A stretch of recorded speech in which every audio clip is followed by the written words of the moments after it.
#1 in the Super 16. Berwick, #1 in the USA. Berwick, 1992 state champions. They won all 3. Are they ready to do what it takes to get them? I believe in a game like this, there's really not much you have to do from the motivational point of view. Blackhawk, be prepared. The Bulldogs are hungry. 14-0. We won all our games. I mean, there was no flukes. Okay, we got 4 more quarters of football. Let's really concentrate. Let's approach it professionally, really get into it. That's how we're approaching it.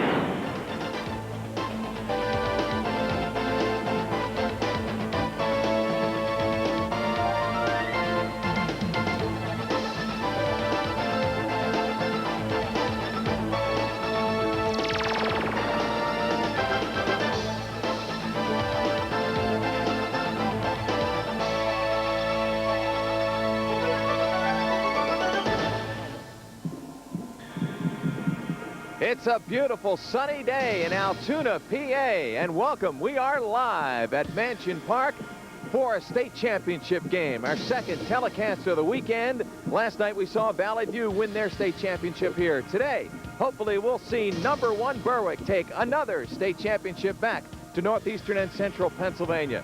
Good afternoon. I'm Tim Carlson along with Coach Phil Angeli and Tom Toddy. We are here to see a great football game this afternoon between #1 Berwick, #1 in the USA Today, #1 in our Super 16, and of course Blackhawk, the Western State champion. And Tom, looks like it's going to be a great afternoon for football. It should be a great afternoon, Tim, and the #1 factor in this game is #7 quarterback Ron Paulus. 27 touchdowns through the air, 20 touchdowns on the ground. He can do it all. Blackhawk has to slow Paulus down. They certainly do. He's the finest athlete I've seen in 30 years. And then they're going to have to contain him as well as watch the passing game because he runs the ball exceptionally well. Offensively, Blackhawk is very quick in the backfield. They do a lot of running, and that's the key for Berwick. Stop the run, and they should have a good chance at winning the game. That's going to be a big project for him today because, you know, the defensively, there's so many things that they have to move, to be able to move the football on them. And it's going to be one of those games that you're going to say, boy, this is super. That's why we're all here. Jimmy, Berwick trying to become the only team in Pennsylvania to win 2 state championships in football. We'll see if they can do it, and we'll be back with the kickoff of this big football game right after this.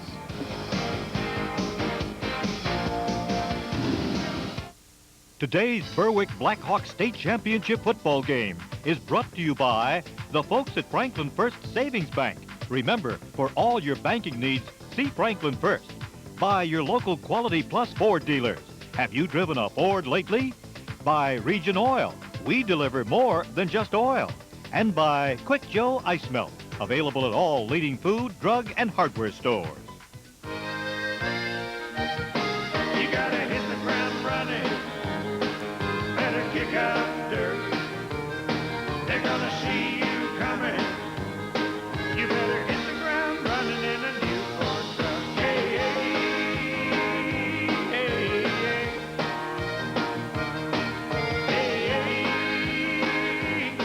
Save $1,900 on the 93 Explorer XL 2-door Sport at your Quality Plus Ford dealer. A few simple observations can sometimes tell you a lot. A station wagon and bicycles, obviously some kids in this family. Note the neatly manicured lawn and the well-kept house.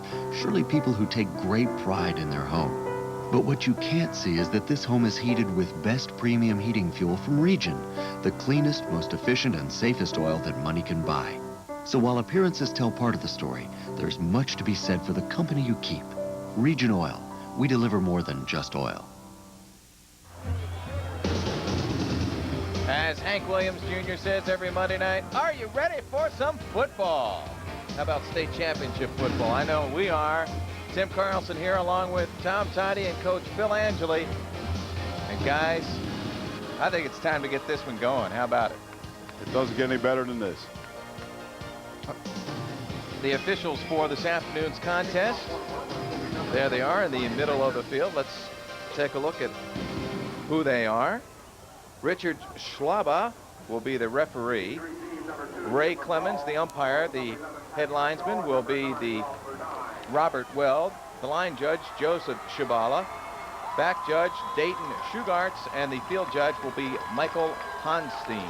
Timmy, Berwick won the toss, but they deferred the kick, and Blackhawk has the ball first. They get it about their own 10. That's Pat Cutshall, their tailback, bringing it out to about the 18, 19-yard line, and that's where the Blackhawk Cougars will start offensively. 13-yard gain on the kickoff there. And there's the Blackhawks backs and receivers, Weaver, Smith, Cutshaw, Silver, and Burdine. And the offensive line, Wise, Carney, Jones, McCullough, Haig, and Landsberger. Don't expect to see Blackhawk pass the ball much today. They're strictly a ground attack team. This is Cutshall around the left side. He makes some moves and gets about 4 yards out to the 28. And of course the Berwick defense. There you see it, Lipsy, Kishbaugh, Wolf, Weaver, and Soboleski. They're quick. The Berwick linebackers in secondary, Hetler, Bopane, Mason, Cleaver, Orlando, and Bennett. We'll be calling those names many times this afternoon, believe me.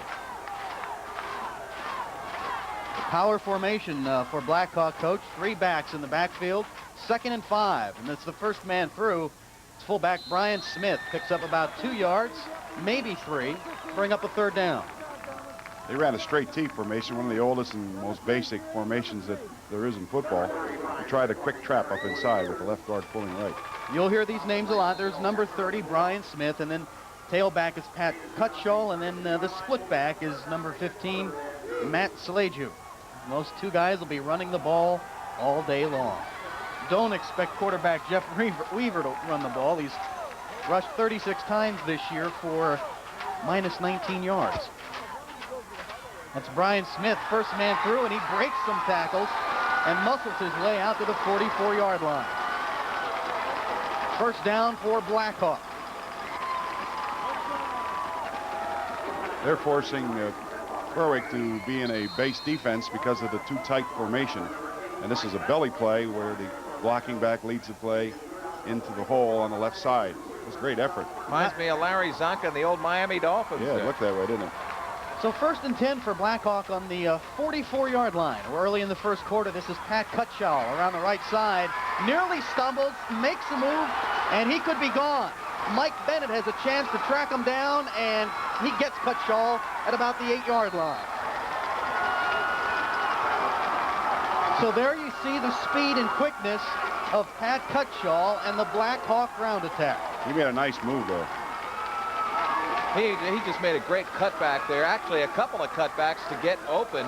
And let's hear it for Mike Bennett to be able to get him. That was a great move right there.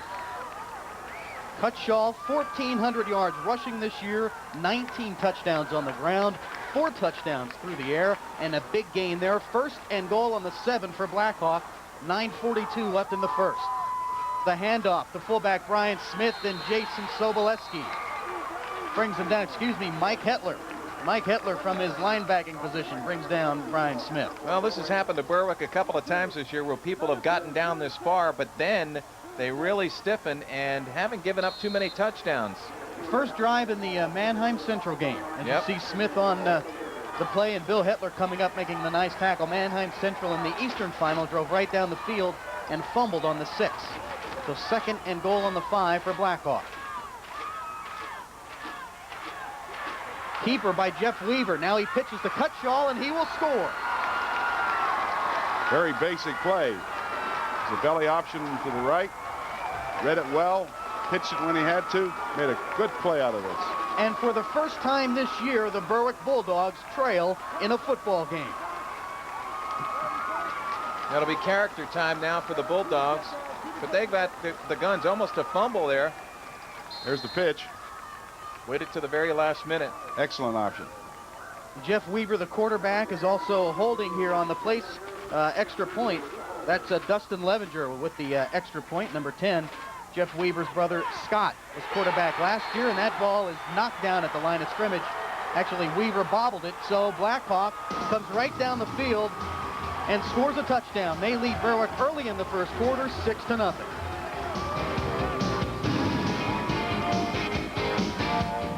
It's delightful to find just the right home, but it's just as important to find the right mortgage to go with it.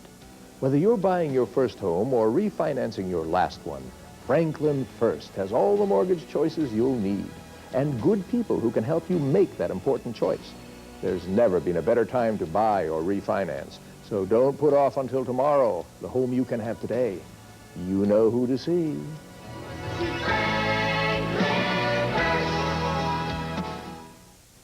And today's forecast calls for more freezing rain and snow. Uh-oh, better get the Quick Joe. With winter comes the danger of slippery sidewalks and roads. Uh-oh, better get the Quick Joe. Quick Joe Ice Melt works 24 times as fast as rock salt and leaves no messy residue. Carry Quick Joe Ice Melt in your car when you need extra traction.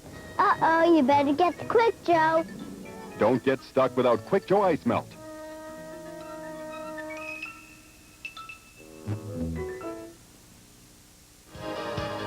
Welcome back to Altoona. Berwick trailing in this one 6-0 as Blackhawk, the Cougars, came right down the field and scored. And they're about to kick it off. And as you said, Tom, for the first time this year, Berwick trails in a football game. Brian Smith, by the way, who is an excellent kicker, will be kicking off to Mike Soboleski. At least that's what Berwick hopes. And here is the boot. A nice kick. Comes down at about the 15-yard line. And Blackhawk all over at the 26. Blackhawks really fired up. B.J. Hayes on the kickoff return there. And here's a replay of the touchdown, guys. Great. Option almost fumbled the ball right there, but he read it well. And as soon as the corner tries to commit here, he pitches the ball away just in time. It's a great play.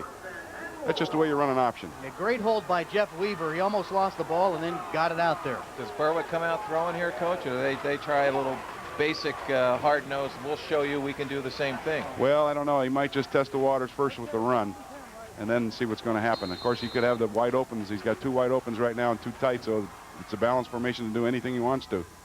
Paulus will go with the run. That's Mike Soboleski, and he goes nowhere. Blackhawk closing up the gap. Number 75, Mark Weiss on the tackle. Here are the Berwick's backs and receivers. Of course, quarterback Ron Paulus, Jason Soboleski, the big fullback, Mike Soboleski, Dante Pecorelli back in after an injury with his shoulder, Chris Orlando, and Mason. And the offensive line, Saltasia, Krupp, Whitmire, Stoker, and Tonkinson. They're good. 2nd and 11 on the 29 for the Dogs, and Dante Pecorelli, nice to see him back in action, in motion. Paulus across the middle. He finds Chris Orlando, and Orlando goes down at the 48. That's a big league pass there, isn't it? Boy, that's on a rope. He just got that timing down perfect, and then him and Orlando was really, it was just perfect timing right there. There's Mason and Orlando in motion, and Chris just makes the curl pattern towards the middle of the field, and that ball is right there. Right in that seam. Couldn't have been thrown more accurate. So a first down for the Bulldogs. 1st and 10 on the 49. 8 minutes to play in the first period. A flag down. We'll have to see what the call is. It appears it will be against Berwick. This is that rule they put in where the center cannot move the ball after he's set, and I think that's what happened here. It's a first-year rule for it, and it's difficult for the offensive line to get accustomed to it. He just said that. Don't lift it up. That's you could what hear the happened. referee talking to the center just then. Don't lift I it up. particularly don't like the rule, and there's a lot of coaches feel the same way I do, but we'll just have to wait it out and see what happens and come back at it again next year and see what we can do about changing it. So the Dogs are 1st and 15. Quick hitter to B.J. Hayes, and he is down in first down territory at about the 41. It'll be close to a first down. Offensive line here just fire blocked out, and he gave him a quick look in, slant in pass, which is very difficult to cover, especially from that slot formation. And of course he really puts the ball on the money. And there's B.J., only a sophomore. He should be a good one for Berwick. 5'9", 165. B.J. took a nice shot there from Cutshaw, but he was able to hold on to the ball very nicely. Close enough for a measurement on this play. He's got it. You know, we've given Paulus an awful lot of credit for his throwing ability, but boy, he has a real team of receivers that's doing an outstanding job for him all year long. That was good for a first down. So the Dogs in Cougar territory on the 41. 1st and 10 from there. Pecorelli wide right, Chris Orlando and B.J. Hayes. Also Ryan Mason wide left. Blackhawk showing blitz. A rollout, and Paulus finds Dante Pecorelli for about a 5-yard pickup. Here's the way the defense lines up for the Blackhawk Cougars. Jones, Wise, Edwards, Bellin, and Landsberger on the line, and the backers in secondary, Smith, Blum, Burdine, Taylor, Cutshaw, who we mentioned a few minutes ago, and Silver. The last play we saw the no-back offense, in which is a definite read for a blitzing situation because it's in total package for passing the ball, and they were doing a good job with it. We haven't seen Jason Sobolewski carry the ball yet in this game. Paulus is back. He has Chris Orlando going deep. Touchdown, Berwick. Boy, what a play. What a play. Gosh.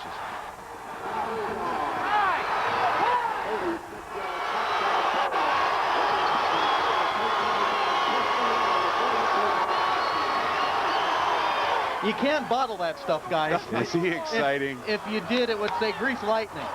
Good job, Pack. Good job out there. He'll get the fur up on your neck real quick, won't he? Yeah, that is big-time stuff. And, you know, how about Chris Orlando gets open, knows exactly where the ball's going to be because he knows Ron Paulus is throwing it. 37-yard touchdown from Ron Paulus to Chris Orlando. And, of course, Ron throws 28 touchdowns. He scores 20 on the ground. Yes, he does kick extra points. But not that one.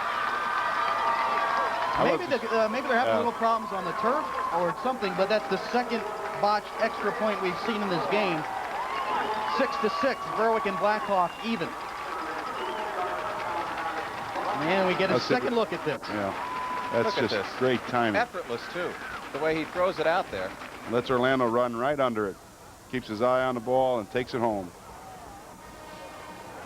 I think Coach Curry's got to be really pleased with this. Look how he slows down, and he's got just an outside shoulder pad. That's all he can get the ball to him to, and I'll bet that ball just hits that shoulder pad. Look at that. Look at that. On the outside, on the outside, you said of the shoulder pad. That's Rob right. Burdine didn't have bad coverage. No, he was right there. Any other ball thrown probably would have been intercepted or knocked down. Nice catch by Chris Orlando, number 5 there. And I want to talk to you a little bit, Coach, later about how that might change the Blackhawk defense because of a play like that and the way the corner might be playing Orlando the rest of the game. We'll see if we can get anything from Jim Rennick. Obviously, Jason Sobolewski during the year kicked off for Berwick, and now Ryan Mason is kicking off in this game. Also, we haven't seen Jason but once in the Berwick backfield on that last drive, so maybe Jason is hurting. That's a good point. We'll see if we can find that out. Berwick's scoring drive, 71 yards, 7 plays, just over 2 minutes, a 36-yard pass from Ron Paulus to Chris Orlando. Mason kicks this one away. Blackhawk at about the 10. Good coverage by Berwick as Dave Beaupain is down there for the catch, and we go down on the sidelines to Jim Rennick. Jim? Coach George Curry is a little bit superstitious. He doesn't like talking to the media either before or during the ball game, but I asked one of the trainers what Curry said in the locker room before this game. It was very simple. He reminded these kids this is the last time they're going to be together as a team this year, and for the seniors, it's this last time only, and they seem very confident they're going to win. Back to you guys. Thanks, Jim. 6:31 left in the first quarter. 6-6. Blackhawk will start it on their own 17, and obviously a test for Berwick's defense to see if Blackhawk can run the ball as effectively as they did in the first possession. Weaver sets them down, and Berwick jumps offside. We'll have to see if they were drawn off. And you can hear... Dead ball. You hear Mike Shalaba, our referee, dead ball foul. Number 90 for Berwick, jumping off. That's Brad Kishbaugh.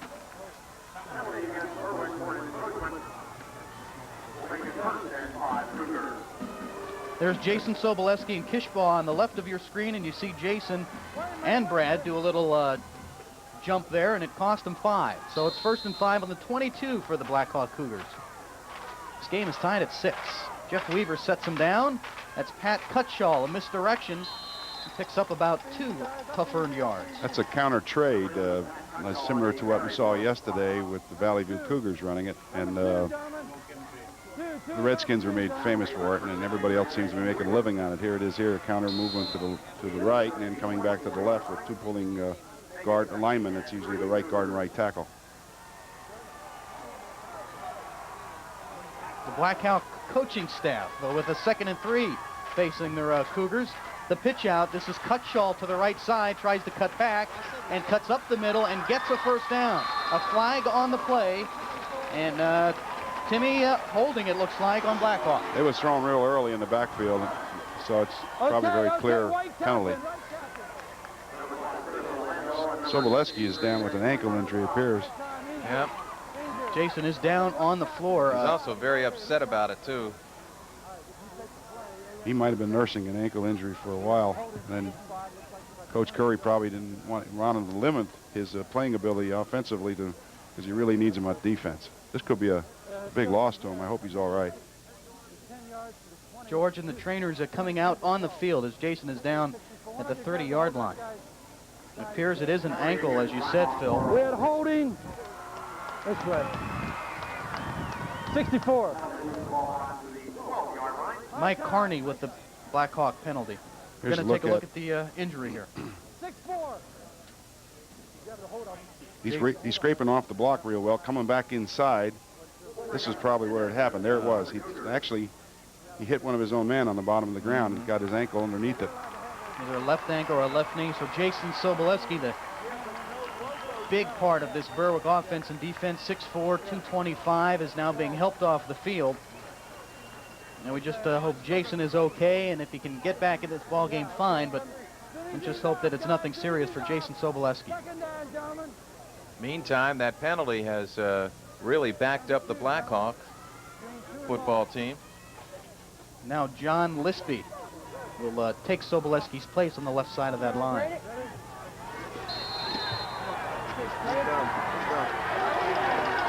Greg Michael and Brad Kishbaugh on the left side now.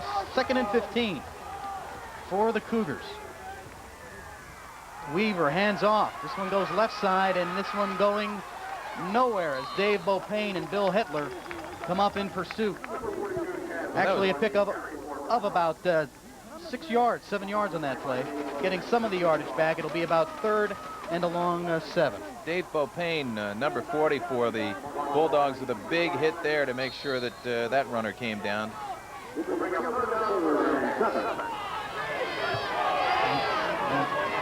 Jason on the bench and obviously in some pain as the trainer's working on, it appears right now, the left ankle.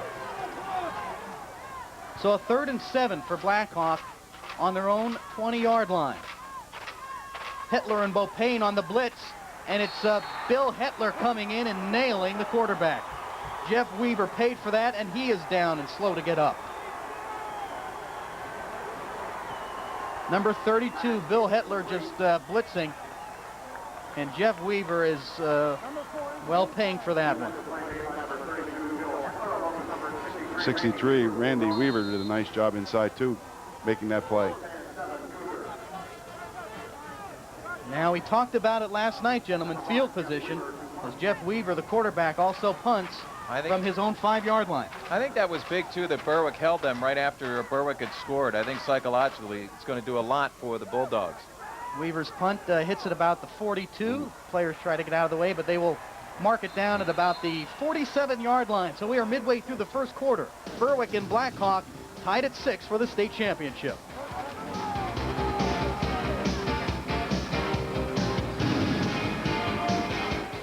Counting on your home equity? Count on Franklin First to make the most of it. Why? Let me count the ways.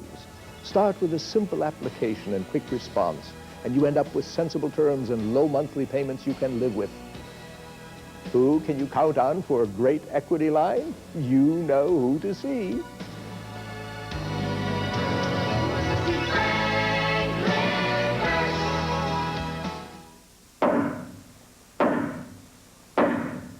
Not long ago, a friend of mine was badly hurt in an accident. And while he was lying in the hospital, he got a call from a lawyer, a total stranger, trying to talk him into handling his case. Can you believe that? If you're injured, don't ever listen to lawyers like that. You choose the lawyer you want. Say no to that uninvited caller. Munley, Mattice, and Kelly. Serious help for the seriously injured. We're on the Berwick sideline where the trainers continue to work on the right ankle, make it the left ankle of Jason Sobolewski. I asked him how it felt. He said it hurts, but he's going back in. It would probably be hard to keep him out of this ball game. Back to you guys. Thanks, Jim. And here is the play again that apparently Jason hurt that left ankle. Went down as he was in pursuit. Looked like one of his players possibly rolled into his ankle. Jason Sobolewski, a key cog in this Berwick machine, and right now the Dogs offense gets it started in great field position, guys. 1st and 10 on the 46. Berwick, one of the first teams in the area to have a professional trainer on their sidelines and with their ball club, and that's meant a lot to them over the years. It's Ron Paulus out of the shotgun. Chris Orlando left, and now going cross field. B.J. Hayes and Ryan Mason also on the right side, along with Dante Piccarelli. And it's fired to just out of the reach. Number 30, Brian Smith, the linebacker, coming up on that one. Possibly a blown route there. B.J. Hayes was open. Is that a timing route? Well, the defense was in a zone coverage, and I think they tried to overload it when they put the man in motion on the right side of the field to overload that side of the field for positioning. And he, I think, just got the timing off, or perhaps the pattern was broken. He was open. There was no doubt about that. He was. Look at this shift now. Paulus out of the shotgun, 2nd and 10 from the 46, and right now Berwick's running attack slowed with the loss of Sobolewski.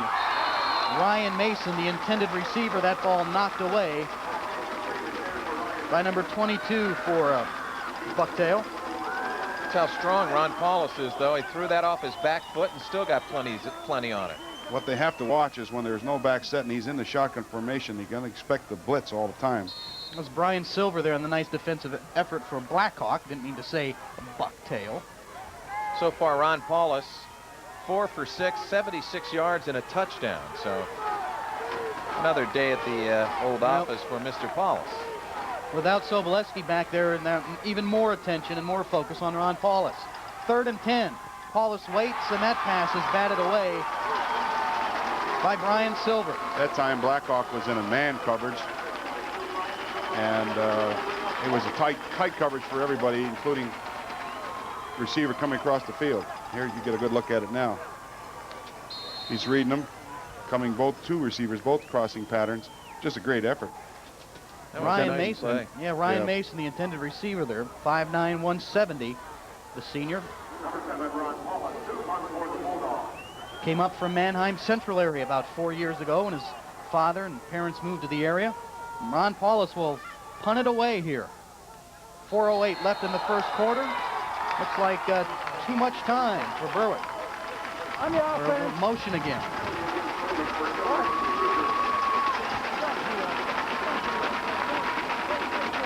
A little movement on the right side of the line there, so they'll back it up 5 yards. It really doesn't matter that much here on a punt. Ball starts. Offense, number 4. Winding. Actually, it might even be better for Ron Paulus. He can really boot the ball, and this way he's back 5 yards further. He can aim for that corner. He didn't have much room to work with before. You're right. He doesn't have to take anything off the ball. Paulus kicks it away, end over end. Cutshaw is there, lets it go. The ball takes a hop and goes into the end zone as B.J. Hayes tried to make a sliding save. That was nicely done and almost executed by the Dogs, but the little end-over-end kick had too much velocity going into the end zone. Pretty nice right now. 40 degrees, humidity at 55%. Nothing like that radiational cooling last night. The wind's at 12. I don't know if that'll be a factor late in the game, but it may be if the kicking game comes into play. And it will be partly sunny the rest of the day. Winds at 20 and temperature at 46. I'd like to say that 40 degrees will melt some of the 6 feet of snow around this field. I doubt it. Nah, not quite. Blackhawk starts from their own 20. First man through is Brian Smith, and he goes nowhere. Well, they really bunched that up inside that time. They're not getting the movement off the offensive line that they had in the first, early on the first period. Ryan Wolf and Randy Weaver in on the stop there for the Bulldogs. 2nd and 11 for Blackhawk. 3:40 left in this game, left in the first quarter, I should say. 6-6. I thought I missed something. Yeah, I was going to say, boy, we moved right along here.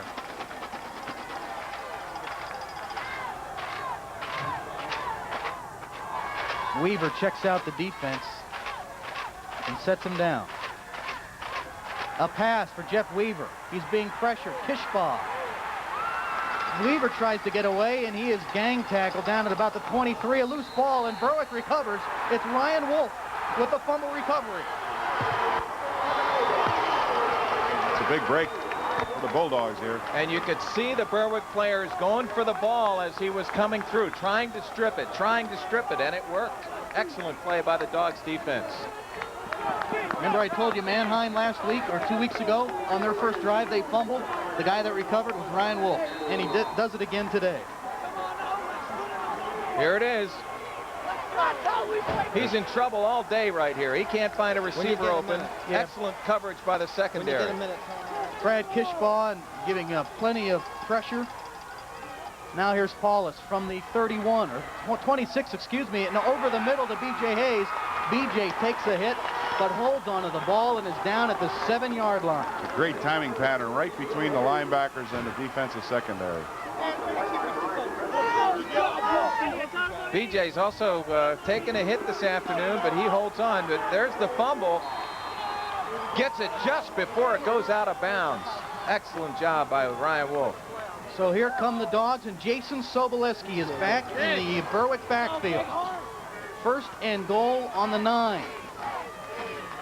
Paulus, end around. Looks for some room, lowers his head, and picks up maybe 2. Made a strong effort that time to carry the ball in. The defense is, I'm impressed with the Blackhawk defense, as strong as they are, being able to hold up, especially against as good a runner as Paulus has been. They got the bones out here in Berwick. That huge crowd coming down from the Berwick area. Great showing today here in Altoona. No bones about it. They love them Dogs. They love them Dogs. 2nd and 8. Ronnie Paulus comes up to the line. Now shift formation. Mason and Pecorelli to the right. Orlando and Hayes to the left. And that play is going nowhere. Referees stop it. They called timeout? Yeah. Wow, they sure waited till the last minute there, didn't they? And the Berwick fans letting the referee, Mike Schlaba, know their displeasure on that one. Well, that's up to the officials to give them time. They don't have to give them time. Berwick setting up the offensive formations. They're coming to a tight play, and they're opening it up. And they're catching the defense not adjusting properly. Let's go down on the field to Jim Rennick. Jim. Okay, what we're looking right now, of course, is the field. Jason Sobolowski is back in the play. He was back there. He's still hobbling around a little bit. The trainer says he does not think it is all that serious.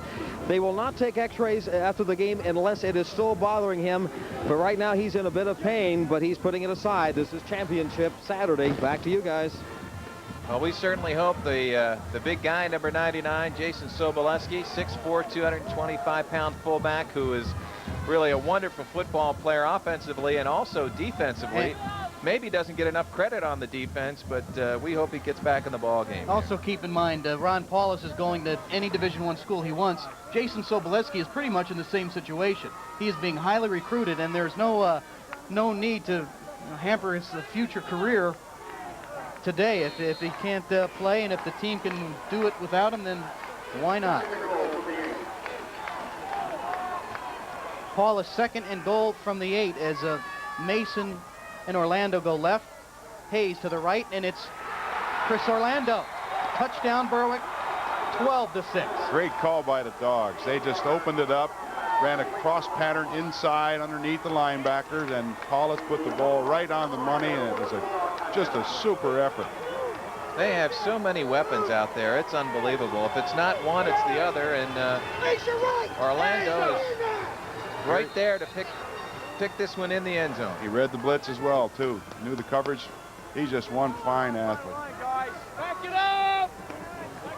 Dogs going for 2 here. Really spreading out the Blackhawk defense. 3 receivers to the right, 2 to the left. From the shotgun, it's Paulus across the middle, powers it in, and that ball knocked away. B.J. Hayes, it looked like the intended receiver. Looked like Ronnie tried to force that into triple coverage there, and it just wasn't going to happen. The defense played that pretty well. 1:45 remaining in the first quarter. Berwick leads it 12-6. And once again, as it seems they always have this year, they cash in on a turnover. They just come back and bite you. Here it is again, looking straight at Ron Paulus. Chris Orlando, a little slant in, capping a 3-play, 26-yard drive in just about 1:15 seconds. That's Chris Orlando's second touchdown of this game, and Berwick is up by 6 points. And boy, how fitting a show we're seeing in his last high school game. Ron Paulus really getting the chance to air it out here against Blackhawk. He's been center stage performing right now. I just am so impressed with his abilities. Phil, the reason that Berwick is going to that spread out offense is because of the lack of the running back, so they're just going to go that way, or is it because of the way they're reading the defense of Blackhawk? It's Ryan Mason kicking it away. Sean Taylor with a nice return for Blackhawk. He's knocked out of bounds at about the 50-yard line. I think, Tim, the whole philosophy behind that is to loosen up the defense, because they were playing the running game so tight, and they're forcing the Blackhawks to go into their pass coverage game. 20-yard return for Sean Taylor as George Curry gets his defense set. Actually, Blackhawk will start it at their 45. Greg Michael is replacing Jason Sobolewski on the left side of that Berwick defense. It's Cutshaw around the left side. Tries to make a move and picks up about 3. Cutsall's bouncing out of the play. It's designed to go inside off this basic formation, but he must be reading that it's congested inside and taking a good move to the outside. J.J. Cleaver on the stop for the Dogs. 2nd and 7 for Blackhawk. Here we get a look at it. Offensive line is nice and low coming off the football, and it's important to us, but I think you see the congestion as he nearly bounced out of the play. And a good back will do that to try to pick up a couple of 2, 3, 4, 5 yards if he can on the play. They're the most difficult to handle. Weaver on the option. That's Cutshaw, and he could almost thrown for a big loss, but gets it outside and finally brought down by Bill Hetler. Tackled at the 35-yard line, 36 for a 1st and 10 for Blackhawk. Boy, he has deceptive speed. For a moment, it looked like he'd be caught in the backfield. That's the option again, that they move the ball down on the field for the touchdown. Here he comes on the option pitch again. Good relationship. It's just a great shoulder move. Yep. Made one good fake move, and then he's out of it. 2-3 defenders in the Blackhawk backfield for Berwick, and Cutshaw avoided all of them. It's 1st and 10 on the 36. 35 seconds left in the quarter. First man is Brian Smith, and he's met at the line by Dave Beaupain, but Smith still struggles for about 2 yards. Number 30, Brian Smith on the carry for the Cougars. Off the play made by number 40, Dave Beaupain for Berwick. Marks the ball at the 33-yard line. Beaupain, one of the leading tacklers for Berwick this year. 59 coming into the game.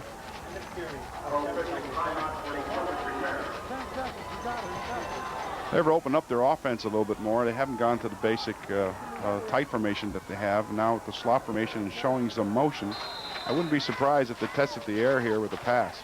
And Blackhawk will be settled to let the clock run out here in the 1st quarter. So after one complete, it's Berwick 12 and Blackhawk 6.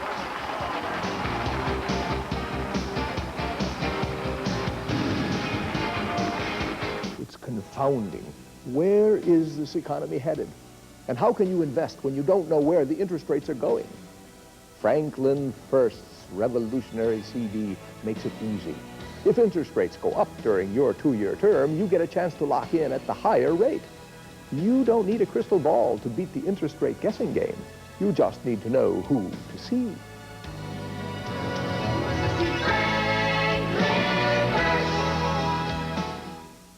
A few simple observations can sometimes tell you a lot. A station wagon and bicycles, obviously some kids in this family. Note the neatly manicured lawn and the well-kept house. Surely people who take great pride in their home. But what you can't see is that this home is heated with best premium heating fuel from Region, the cleanest, most efficient, and safest oil that money can buy. So while appearances tell part of the story, there's much to be said for the company you keep. Region Oil. We deliver more than just oil. Welcome back to Mansion Park in Altoona, state championship football. The Berwick Bulldogs leading the Blackhawk Cougars 12-6 as we start the second quarter of this ball game. I'm Tim Carlson along with Coach Phil Angeli and Tom Toddy doing the play-by-play. Tom? Timmy, Blackhawk will start it here in the second quarter, 2nd and 7 from the 33 of Berwick. Dogs lead it 12-6. Brian Silver in motion for Blackhawk, and Weaver goes back to pass, lofts it over the middle. That is overthrown. Mike Bennett back there defensively, and the fans for Blackhawk want an interference call as Bennett he stepped and Dave on his heel. Dave Landesberg, the tight end, yeah, they did get their feet caught up a little bit, but that ball couldn't have been caught. Incidental contact. It was right? totally, you know, it was the kind of thing that was just where it was an accident, or they just collided with each other in the sense that they weren't going to, it wasn't intentional is what I'm trying to say. Exactly. And it looked like he stepped on his shoe, and that was about, you know, the extent of it. Big play here defensively for Berwick. 3rd and 7 on the 33, and the pitch out to Cutshaw. Goes around the left side and finds some room. He trips, and he fumbles, and that ball is recovered. The referee says by Berwick. It looked like possibly J.J. Cleaver down there on the bottom of the pile. We'll wait and see as they get things untangled. Now it's not Cleaver, and it's not Chris Orlando. It is Ryan Mason. Congratulations, Ryan. Wow, that ball took a hop, didn't it? It bounced. It appeared right up in the Berwick, into the player of the... And now we have a penalty. On the coach. On Blackhawk. On one of the assistant coaches. He's going to get tossed if he doesn't watch it. Not only does Berwick recover the ball, they get 15 extra yards. Personal foul. Like penalty right here. Didn't mean to jump in on you there, but I saw that ball bounce in the turf, and it looked like it bounced right up in the Berwick player's arms. I think what the Blackhawk coaches are arguing is that the ball bounced off the ground and it can't cause a fumble. Let's take a look at it. Now it's Pat Cutshaw, and it's Dave Beaupain making the loose. first hit. That's a loose ball. And it did. The ball came right up, Timmy, and loose. hit Ryan Mason right in the face mask. Went behind his back. Joe Hamilton, the coach at Blackhawk, I believe is the coach that got the penalty called on him. That's just a keeper by Jason Sobolewski. That was Ron Paulus. And now another flag as tempers start to flare. Wow. Back-to-back personal fouls on Blackhawk. I don't like to see this. It's just they're too good fine football teams to have these things happen. And we'll see, if we see a replay, Dave Landesberg, number 93, it appears took a swipe, and Joe Hamilton on the sidelines for Blackhawk can't believe what he's seeing, and the Berwick fans love what they're seeing. Well, if he saw the replay that we did, he'd see obviously that it was a fumble, and there was no need for unsportsmanlike call like this. I know, but you're on a drive and you're a coach and you're emotional and everything's intent, and you know, those calls go against you. You really don't feel too good about it. So far, the penalties today: Berwick 3 for 15 yards, and Blackhawk 3 for 45 yards. So penalties have cost the Cougars. So it's 1st and 10 for Berwick on the Blackhawk 44, and this play won't get started. Timeout for Blackhawk. Blackhawk calling the timeout. George Curry will go out and talk to his troops. We're going to take a timeout. 11 minutes, 8 seconds left in the second quarter. Berwick leads it 12-6. You're watching the state championship live on WNEP.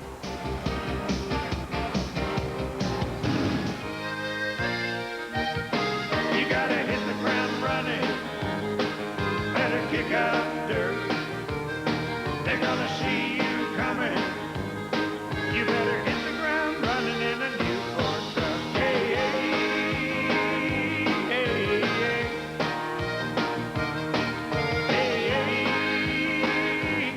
Hey, Save $1,900 on the 93 Explorer XL two-door sport at your Quality Plus Ford dealer. Double receivers on the left side. The Berwick Bulldogs are fighting their way to another state championship. And the following businesses are backing the Bulldogs all the way. The staff and management of the Villa Capri Restaurant and Bulldog Lounge wants to wish everyone a safe and happy holiday season. And a special salute to the Berwick Bulldogs in their quest for another state title. And from the staff and management of Chapin Oil Company of Nescafec, your full-service oil company, congratulations and good luck to the Berwick Bulldogs on their road to the state championship in Altoona. If you went into Berwick today and tried to find someone at home, you wouldn't find everybody. I think everybody's here. The school says it sold about 1,500 tickets before the game, but they estimate another 2,000 or 3,000 fans came here. And as you can see, these folks over here are very noisy. They had a banner flying around the playing field before the game that said, "Good luck, Dogs." And so far, the luck's been with them. Back to the booth. Thanks, Jim. Eating breakfast today, we ran into a few Berwick Bulldog fans. They said, "How are we all supposed to fit on the small side of the field? We're coming on the other side." And there are some down here on the other side. Yes, there are. Plenty of blue and white here on the other side. Now, what's going on now? Maybe that moving the ball again. Oh, that's a real hurting call. We've got to do something about that. I think the next state officials meeting that something's got to be reviewed on this particular rule. Jimmy Whitmire is the center. Offside, white. Jim Whitmire is the center for Berwick, and he has to be pulling his hair out right about now. You go through a whole season, and you're allowed to do it. Then you get the final game of the year, and they start calling it. That's tough. They think you're the best here, and, you know, yesterday we saw a mouthpiece call, which we probably don't see all year round, and now you see this call. Of course, this has been a call that's been going on all year in every league. 1st and 15 for the Dogs on the 49. They go into the shift. Hayes, Ryan, and Orlando to the left. Much time now? And we haven't had a snap ball here for about 5 minutes. That's a delay of game on This Berwick. is like waiting for the 3-2 pitch, and the guy keeps stepping out. Well, with Paulus back there throwing the ball, it could be worth the wait, that's for sure. Offense. You hear Mike Shalaba, the referee, calling it delay of game on Berwick. Well, now it's 1st and 20, Tom. You got a play in the book for this one? I think you bunt, Tim. You try to bunt him over. That's a good call. Now Berwick has a 1st and 20. Come on, no! And Soboleski, as you see, back in the backfield. Hollis looks deep. Out. It's Mike Bennett. And that ball is out of bounds and into the snow. I think I heard Coach Curry yelling Bennett from here. He was going to go up top with him right off the bat. And we have an ice on Bennett. Same play in the Shamokin game after a big turnover. Paulus to Bennett for 93 yards, and they try to hook up with a long one here. Let me tell you something. Hitting this snowbank doesn't feel too good either. Look at the size difference between Mike Bennett and Chad Weisner and into the snowbank. I'm telling you, that snow's pretty hard. I don't think that felt too good, especially on the arms. We have another tested it out penalty yesterday, and it was kind of hard. Motion. Illegal motion, white, decline. Second down. Hey, Mike Shalaba, the referee's getting more airtime than we are. I mean, this second quarter, there's only 47 seconds gone in this second quarter. Unbelievable. And we've been on the air for probably 8 or 9 minutes since they got this second quarter underway. Interesting. I think what Berwick has to be aware of here is the blitzing package, although I don't see them lining up for such. No, Blum and Brian Smith are back off on the line. Paul is going out of the shotgun. Chris Orlando is there, in and out of the arms of Orlando at the 40-yard line. That was a very hard catch. If he made that, it would have been tremendous. The ball was behind him, and he almost did. He had his hands on it, and as you said, it was behind him. Paulus now 6 of 11 for 98 yards and a couple of touchdowns. Let's listen to George Curry. Let's go! And there's the replay. Chris Orlando sliding to his right, and that ball thrown just a bit behind him. You're right, Timmy, that would have been a great catch. And we've seen him do that. Of course, Chris, the younger brother of Bo Orlando, the Houston Oiler defensive back. 3rd and 20 for the Dogs on the 46. Paulus looks deep. A flag is down. Paulus doesn't go down. He gets away and makes some moves. Look at this kid. He's a horse. 6'4", 210 pounds. Ronnie makes up about 10 yards right there, but a flag on the play, and it looks like it'll come back. I would think the Blackhawks would probably just refuse this penalty. Green. George is not going to like this series of downs here. You can see Ron, the frustration on Ron Paulus. What an effort. Talking to the referee and saying, what is it this time? All right, we have illegal motion on white, decline. 4th down. Well, Berwick with another chance to play field position anyway with just about 10.5 minutes to go in the half. They could try a little coffin corner job here and pin them down. So that time, with all the penalties and everything, they don't do anything with the turnover. And there's Rob Burdine and Pat Cutshaw back to receive the punt for Blackhawk. Ron Paulus gets set to kick it away. Plenty of time. Off the side of his foot. That ball takes a nice Berwick bounce. It goes out of bounds at about the Berwick Blackhawk 12-yard line. 17 yard line. He made good use of the carpet that time with a nice roll. It's a 35-yard punt for Ron Paulus. Much of that coming on the roll. So Blackhawk will get it started deep in their own end again. 1st and 10 on their 17. 10:20 left in the first half, and the Bulldogs of Berwick lead it 12-6.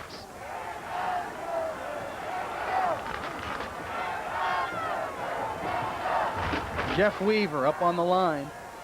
Weaver at 81 of 223 this year passing. 15 touchdowns, but no pass here. That's Cutshaw. Nice fake as they give it back, and Weaver on the old trick play trying to make something of it, but caught from behind by Scott Berlin. Looks like Coach Hamilton's trying to pull out a little bag of tricks here. Didn't work. No. Got my eye. I was following Cutshaw on that play. Scott Berlin there, 6 foot, 170 pound, tight end. Yeah, nobody really bought that one, that's for sure. Except the announcer. I'm surprised he's been so effective running the ball straight at Berwick that he doesn't try to continue that same attack. 2nd and 11 on the 16, and now it looks Blackhawk is trying to spread out the Berwick D. Weaver this time does hand it to Cutshaw, and he has running room. Makes a nice move on J.J. Cleaver, another fumble, and Dave Beaupain is there to get the ball, and Berwick has it at the 29.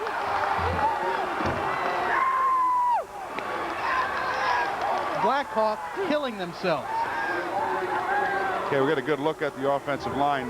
What they ran here was a basic draw play in which the quarterback attempts to look like it's going to be a pass, and everybody shows pass. Linemen drop back and then come back out and start to block people. Great block there by the left guard on number 63. And there's a super effort. There's the ball being loose, popped out. What a break for the Bulldogs. Yeah, Dave Beaupain all over that one. Now Berwick has a 1st and 10 on the 29, and they're going to take a timeout as Ron Paulus didn't like the offensive setup. There's Dave on the sideline. I'm telling you, that's like watching a pro game, the way they're going after that ball, trying to yank that arm down, and it's working. I mean, they are really just getting the ball loose today. Excellent, excellent tackling and defensive play by Dave Beaupain, the junior, 6 foot, 177 pound linebacker of the Dogs. Dave's 5th fumble recovery of the season. I tell you, Blackhawk is scary. They have that scary speed. That Cutshaw, man, he gets out there and makes some moves. He's got good hip action. He's deceptive with his feet moving quickly, especially when he moves east and west of the field. Dave on the sideline saying he ain't so fast. Yeah. At least he can't hold on to the ball. He really is deceptive, though. I mean, he doesn't, you see him at first with the ball, he doesn't look like he's going anywhere, and then all of a sudden he's like 10 yards up the field, and then he's cutting back another 5, and it's unbelievable the way he can move. Does good shoulder and head fakes. That usually holds a tackler from really getting a good shot at you. But it doesn't do any good unless you hold on to the ball. That's right. You got to hold on to it. I'm just wondering why. It seems, you know, they're having a lot of trouble hanging on to the football. Cutshaw's helmet all marked up for you folks at home, and those are stars of achievement for this year. Anytime the guy scores a touchdown or makes a nice play, or how do you do it, Coach? Is it just scoring touchdowns or maybe nice defensive plays? They award you a little helmet or usually it's star both sides of the football that you give them rewards for either offense or defensive play. 1st and 10 for the Dogs, and that's Mike Soboleski. I believe the first running play of the day for a running back at Berwick. Paulus ran one. Jason's hurt on this one, going back off the field again. Jason, Mike running the ball, but Jason is walking slowly to the Berwick sideline and throwing his helmet. Oh, what a tough day for Jason Soboleski. I mean, he's been such a part of this team the past 4 years. Has to be frustrating. 2nd and 4 for the Dogs on the Blackhawk 23. Paulus to B.J. Hayes, and Hayes gets some room and then gets pushed back. Boy, he got through there quickly. was a nice toss power, which is the play to go to the outside, designed to go to the outside, but he saw an opening, cut back real quick, and picked up some yardage, close enough to pick him up a first down. Here it is here. Offensive line coming out, blocking 75 does a good job here, just containing 22. Yeah, that's the strong left side of the line. Bob Krupp is number 75. Tony Saltasia for Berwick is number 72, and they will do most of the running off those two football players. This time, Paulus with the fake, looks in the corner. There's Mike Bennett, I believe, for a touchdown. Nope. Chris Orlando make it 3 straight for Chris. Oh, man. That's a great square out pattern. Corner of the end zone, not quite, but it was designed to hit that side. There's just nobody out there on the sideline to come in and take that ball away from you. It's a good sideline pattern. And Orlando is just so sure-handed out there. If you put it to him, he's going to catch it. He's got fly paper hands, as they say in coaching. Exactly.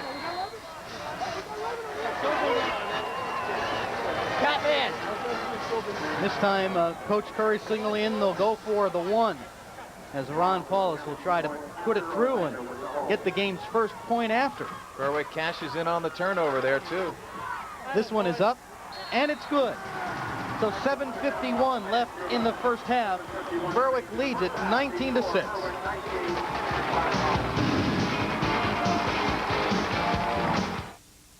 A little while back, Kathy and Mike Peronich took a big step in life. They got married. Now they've taken another big step. They built a house together. It was a hard job, but they enjoyed watching their new home grow out of concrete and lumber. And it makes us feel good knowing we made their job a little easier. We've been helping people since 1863. We're First Eastern Bank.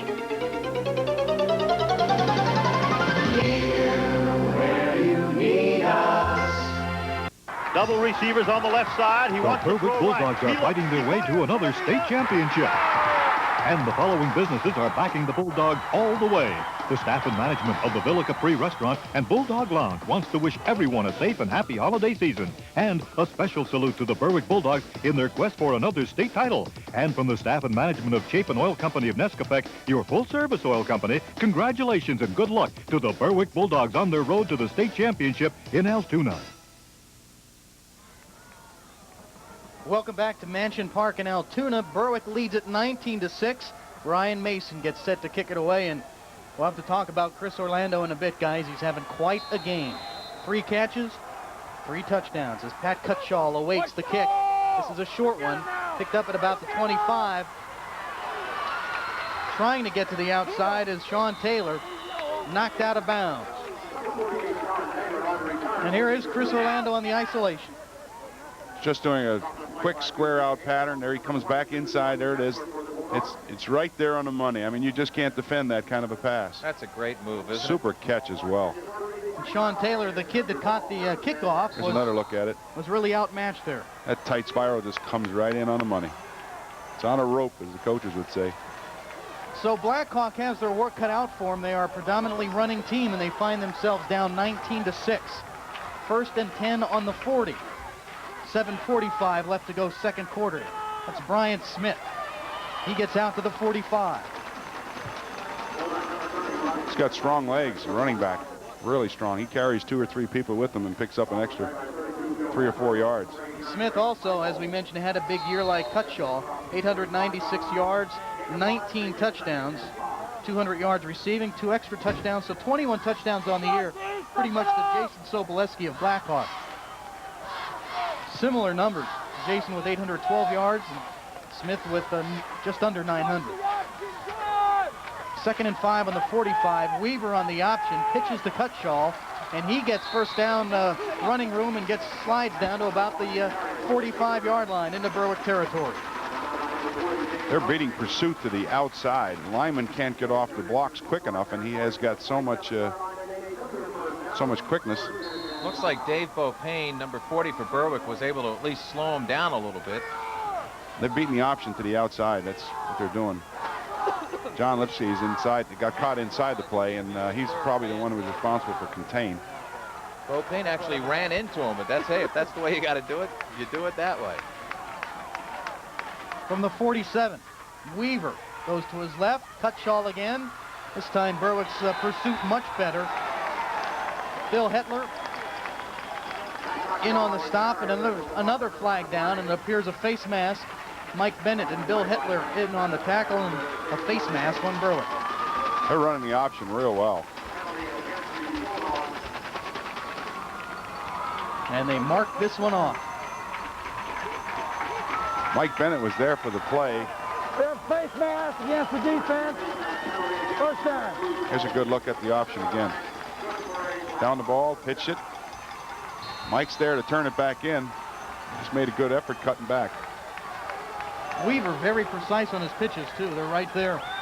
Cutshaw just taking the ball in stride. So 1st and 10 on the 27 after that face mask penalty, and it's Brian Smith. Goes down at about the 25-yard line.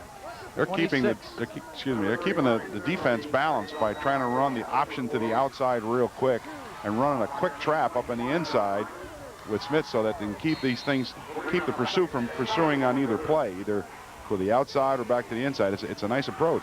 It's working well.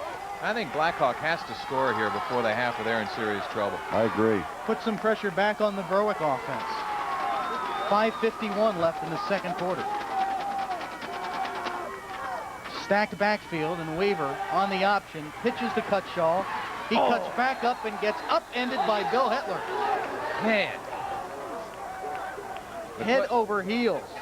Bill Hitler and Greg Michael there. Another flag down. A clip on Blackhawk. That's going to take him out of the drive. Cutshaw wants to come out of the game. Cutshaw, one of his ones got ripped off. Man. Let's watch this hit because it was really a good one. Watch number 32, Bill Hitler in pursuit. And Greg Michael, the double team. Boy, that was the way to do it. There's another shot at it. Flipping. Number 2. Michael, the first man there. Hitler adds to it. And this penalty once again hurts Blackhawk. 15-yarder, they move it back to the 39. That's got to hurt when you get hit like that, especially double teamed on a tackle, which takes your feet out from under you. And he's not the biggest guy in the world either. No, when you come down on that carpet, it's not soft.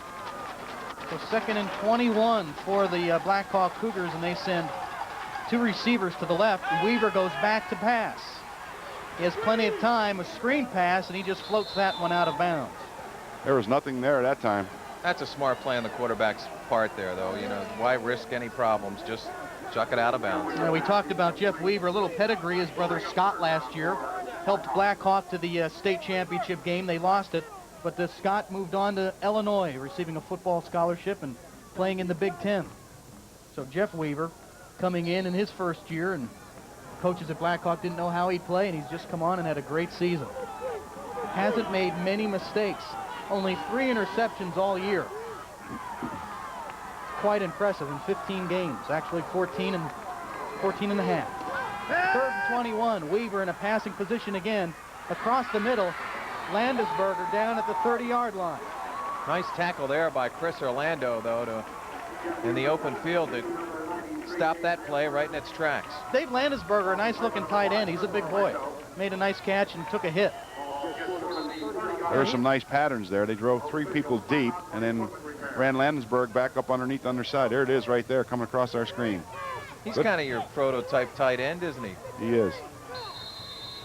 And hanging on to the ball inside on those linebackers when they hit you is a big key to being a good tight end. You're usually jostled off the ball and knocked around by the linebackers. You have to get yourself open, and that time he ran a nice pattern. Cutshaw's back in, by the way. It's a little too close to punt and a little too far to kick that field goal. So on 4th and 14, Blackhawk will go for it. Weaver is back. Plenty of room. Looks across the middle, and that ball is underthrown. So Berwick takes over on possession. Gutthal read the pattern that time. He broke a pattern because he read the defensive secondary and came back up underneath the defenders, the deep defenders. Nice defense by the Berwick Bulldogs. They're playing well. They sure are. Yeah, Jeff Weaver having all kinds of time, but the defensive secondary doing a great job. Berwick's always had the defense that, you know, just make mistakes, and then they'll capitalize on the field position and moving the football with Ron Paulus throwing the ball and Soboreski's running it. Yeah, the Berwick D's had a real tough time in the playoffs. They're allowing 2 points a game. in the Eastern Conference in the state playoffs. That's impressive. On the season, the Dogs defense had allowed just 4.7 points a game. Looked like a little flea flicker trick pass as Paulus throws out to Dante Pecorelli, but Dante bobbles the ball, and it appeared he wanted to throw that. And that's Dante is a the backup quarterback.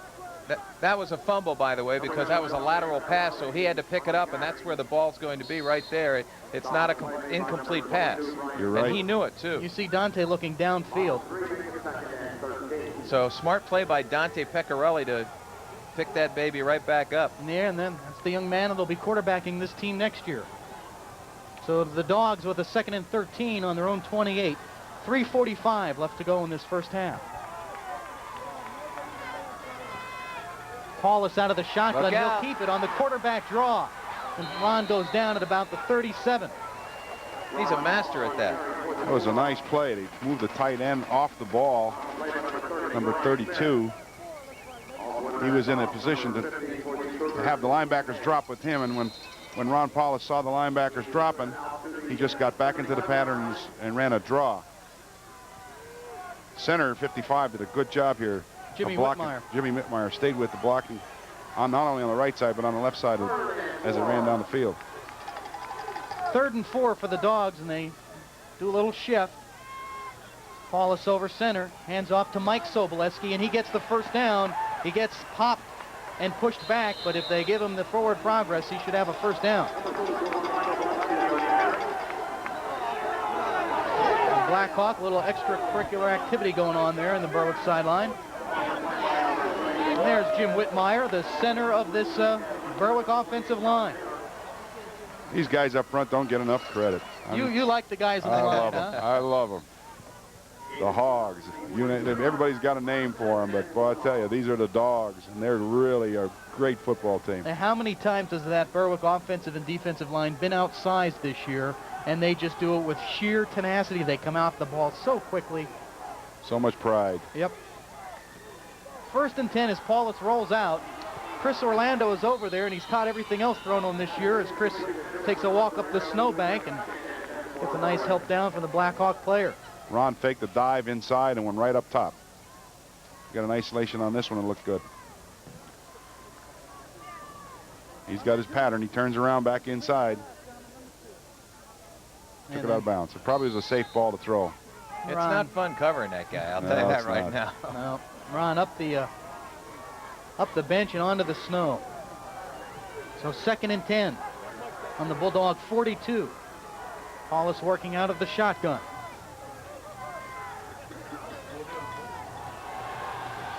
Looks over the middle, fires it, errant, over the head. Dante Pecorelli didn't get that one as Rob Burdine comes up with a big interception and makes some good headway down into Berwick territory.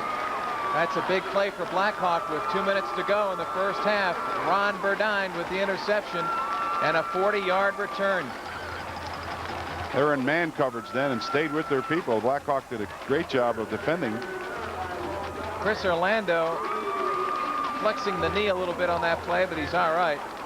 Dante Pecorelli, the intended receiver. And Rob Burdine comes up with it. That's one of the problems when you throw across the middle. There is a flag on the play, by the way, down around the 32-yard line. Boy, and that was also close. It looked 10 like... 10 yards holding on the run back, holding by Green. Okay, So on the run back. On the run back, yes, no question. You heard Mike Shalaba, the referee, saying holding by Blackhawk on the run back.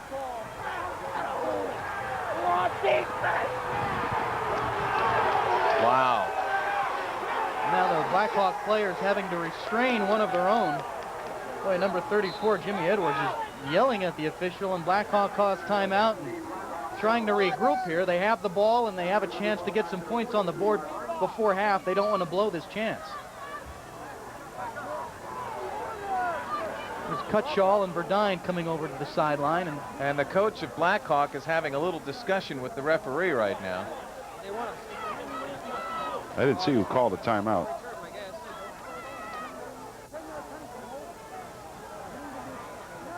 Joe Hamilton. Blackhawk did. Joe Hamilton, the Blackhawk coach, trying to figure this out. Jim Rennick's down on the sidelines. Jim. The turf out here is artificial turf. Last night when we were here for the Valley View game, some of the players said it was a bit slippery. The Berwick players say it's the same thing. Some of them say it's terrible. But so far it isn't causing any major problems. Back to you guys. All right, Jim, at least that 40-degree weather, it might not melt the snow, but it thawed out the turf a little bit. But it may be, I don't know, maybe it brings up moisture from underneath. I don't know if that's the case, but it looks very dry from up here, and it looked dry when we were down there.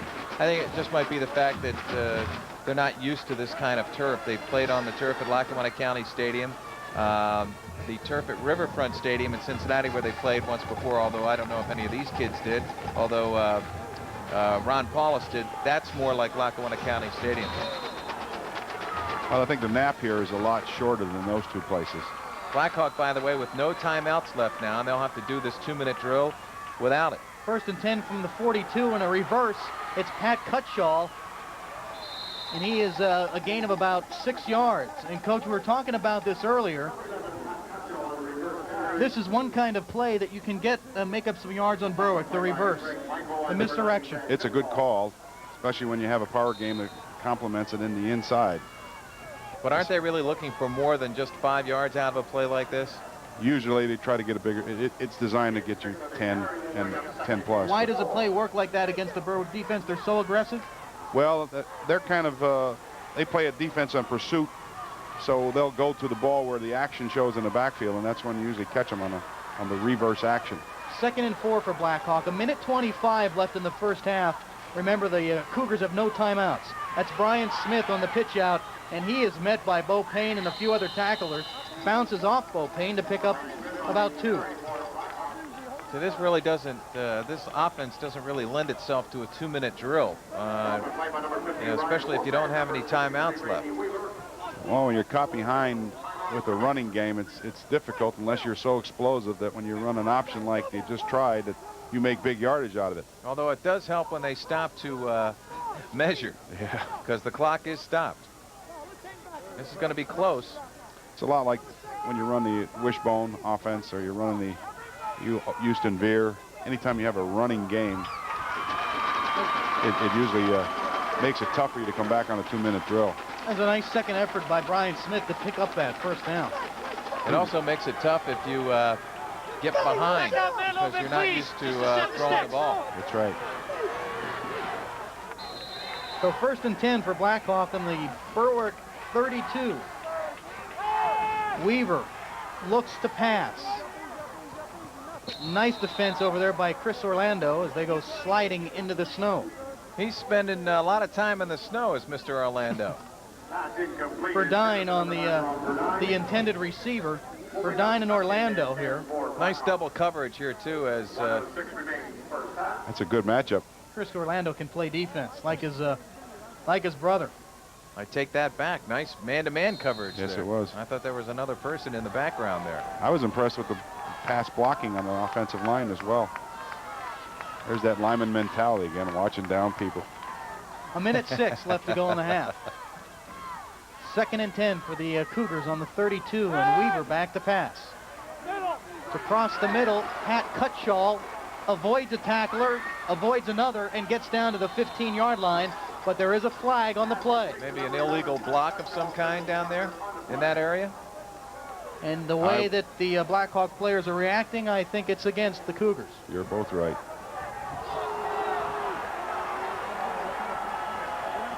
Offensive pass interference? Excuse me, Tim, the man reacting the most was number 57. Maybe he was downfield and shouldn't have been. Okay. Who's got it? Brad Jones for Blackhawk. Number 57 is Joe Hamilton. Tries to... Good offensive pass interference. Lost the down. 3rd down. That's somebody in the secondary. Joe Hamilton's club being really hampered by penalties here in the first half. Back-to-back personal fouls in the second quarter. Really hurt him. As 15 penalties for 85 yards. 6 penalties for 85 yards. Wow. 3rd and 25. Thanks to our statistician for bringing that to our attention. Weaver looks across the middle. Oh, my. Picked off by Bill Hetler. And Bill with some running room. Look out. He could go, but slips down at the 38. I didn't think the big old linebacker was going to outrun the running backs. He was looking pretty good there, though. I think he tried to make a real fancy move. Yeah, see, Bill Hetler looked sharp for about the first 5 yards. You know, Bill says, I'm looking good, I'm looking good. And then all of a sudden he said, wait, there are these small running backs that are faster than I am. You better watch that. He'll be up here after you. Here it is. Hetler just sitting back in coverage, in zone coverage. Makes the nice pick and does make a nice return here. There wasn't a Blackhawk receiver anywhere to be found down there. That was a 27-yard return for Bill Hetler, the senior linebacker. John Lipsey made a nice block to pick up some extra yardage on that, too. I guarantee you guys we're going to see maybe 4 passes to the end zone. I think you're absolutely right. Straight passes. Yep. George Curry has nothing to lose here. His team is up 19-6. 40 seconds to go in the second quarter. And why not try to put Blackhawk down and out before half?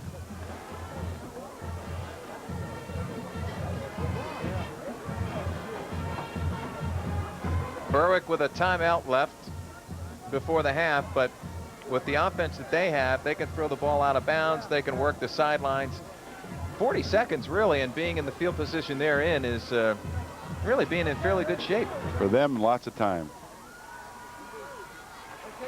And for the defense, an eternity with Ron Paulus slinging it back there. George giving his team a few last words of advice as he heads off the field.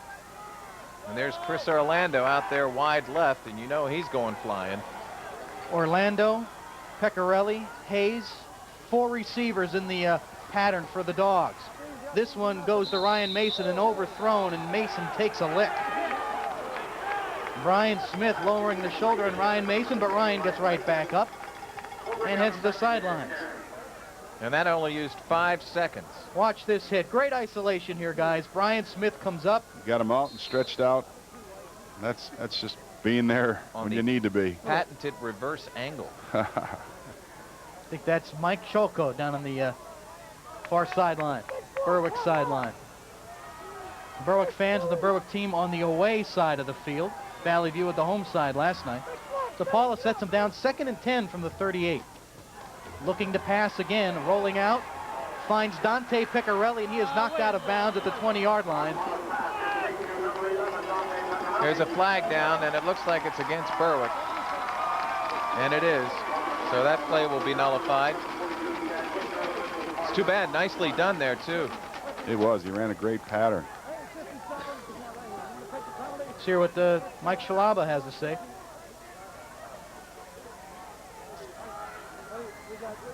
Let's take a look at that pattern. We'll probably see it again some other time. Clipping. It's going to be a big penalty. It's a clip, but let's take a look at it here. Pushes off his defender, makes a great move to the outside, concentrates on a football, looks it in, tucks it away. It's a good play. Make sure the ball is away from the defender and toward the sideline. Nicely done. And as we said earlier, glad to see Dante back in action. Missed much of the season with an injury, and he is back for the state final. 29 seconds left to go before half. 2nd and 31 for the Bulldogs. No problem with Paulus. Drops back. Look out. Has some pressure. Gets it away and throws it out of bounds. And that could be considered a late hit there by Blackhawk as they tackled Paulus. Jimmy Edwards tackles Paulus after he threw the ball, but no harm, no foul. Ron is a big boy, bigger than most of the defensive players on the field. He's going to match up with defensive linemen, not necessarily linebackers as far as size is concerned. He's a big, strong, good-looking young man.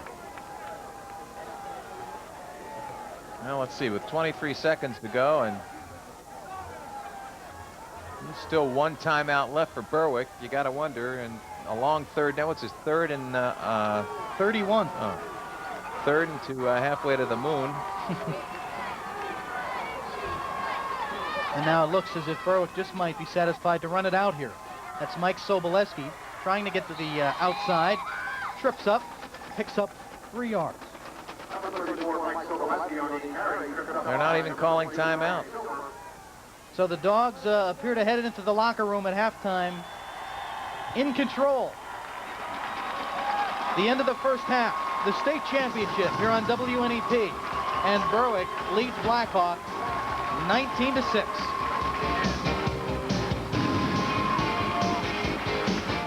Today's Berwick Blackhawk State Championship football game is brought to you by the folks at Franklin First Savings Bank. Remember, for all your banking needs, see Franklin First. By your local Quality Plus Ford dealers. Have you driven a Ford lately? By Region Oil. We deliver more than just oil. And by Quick Joe Ice Melt. Available at all leading food, drug, and hardware stores. There's no better relationship than a faithful and prudent friend. Those words were true when I wrote Poor Richard's Almanac, and they're true today. There's no friend more prudent and faithful than Franklin First. For years, Franklin First's strong financial base and commitment to service have made them this region's trusted investment partner. You want a bank you can have faith in? You know who to see.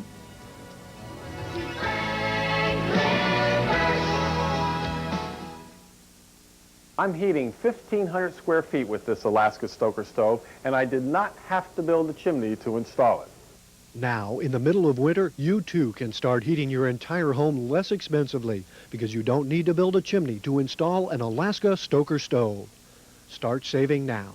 You don't have to wait until next year to turn off that expensive electric heat. To find out more, call 1-800-HOT-BTUs. And today's forecast calls for more freezing rain and snow. Uh-oh, better get the Quick Joe. With winter comes the danger of slippery sidewalks and roads. Uh-oh, better get the Quick Joe. Quick Joe Ice Melt works 24 times as fast as rock salt and leaves no messy residue. Carry Quick Joe Ice Melt in your car when you need extra traction. Uh-oh, you better get the Quick Joe. Don't get stuck without Quick Joe Ice Melt.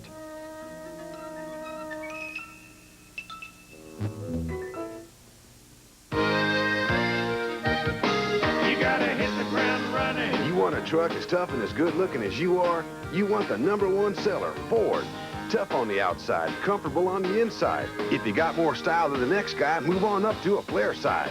Ford backseats truck with a 3-year, 36,000-mile warranty. Get cash back for a limited time. Hit the ground running at your local Ford dealer today. Save $1,550 on the 93 F-150 XLT at your Quality Plus Ford dealer.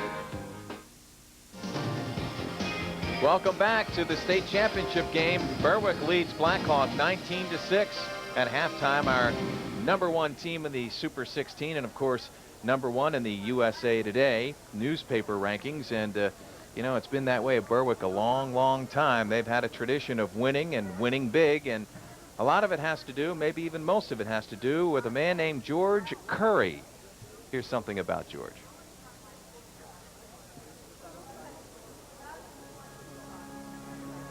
They say every picture tells a story. Berwick coach George Curry has a story for every picture in his fieldhouse office.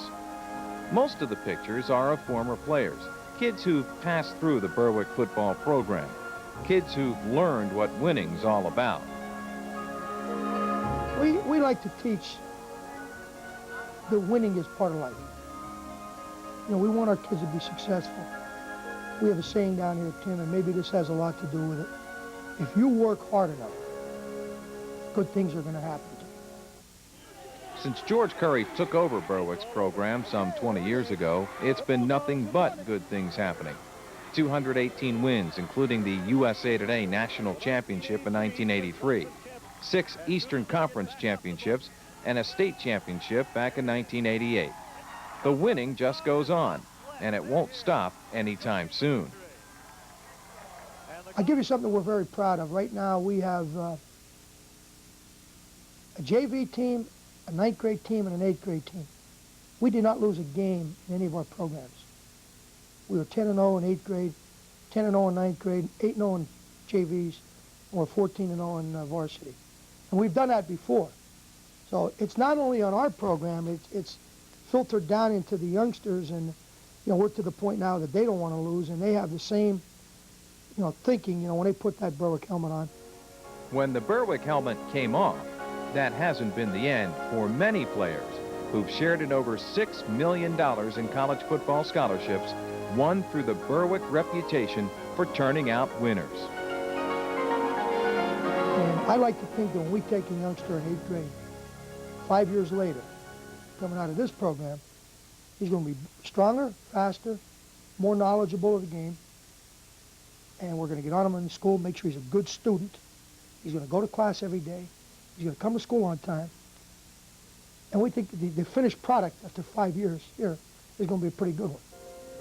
And we're proud of that. So every one of these pictures does tell a story of winning, the Berwick way.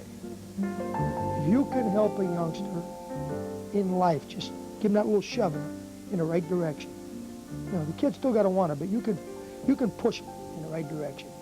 Because if you're not pushing him in the right direction, someone or something's pushing him in the wrong direction. So I think that is what makes it. When I get a nice card from a kid, you know, 10, 15 years later, I had a youngster come in to see me. I haven't seen this kid in 10, 12 years. First time he came in and spent some time with me. It's just great. You know, it's great. Or when a former player comes back over the holidays, they come and visit you Christmas time or whenever. You know, to me, it's worth more than any victory I've ever had. Timmy, a nice story. It shows the kids at home and not just football, that hard work does pay off. And it's paying off right now. Berwick at halftime leads Blackhawk in the state championship 19-6. We'll be back with more here on WNEP.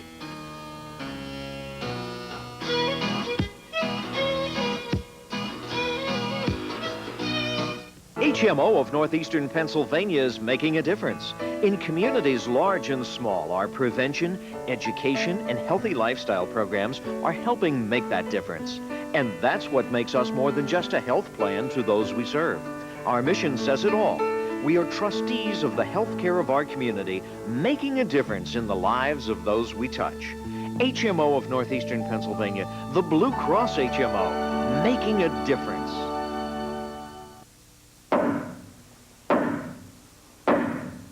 Not long ago, a friend of mine was badly hurt in an accident. And while he was lying in the hospital, he got a call from a lawyer, a total stranger, trying to talk him into handling his case. Can you believe that? If you're injured, don't ever listen to lawyers like that. You choose the lawyer you want. Say no to that uninvited caller. Munley, Mattice, and Company. Serious help for the seriously injured.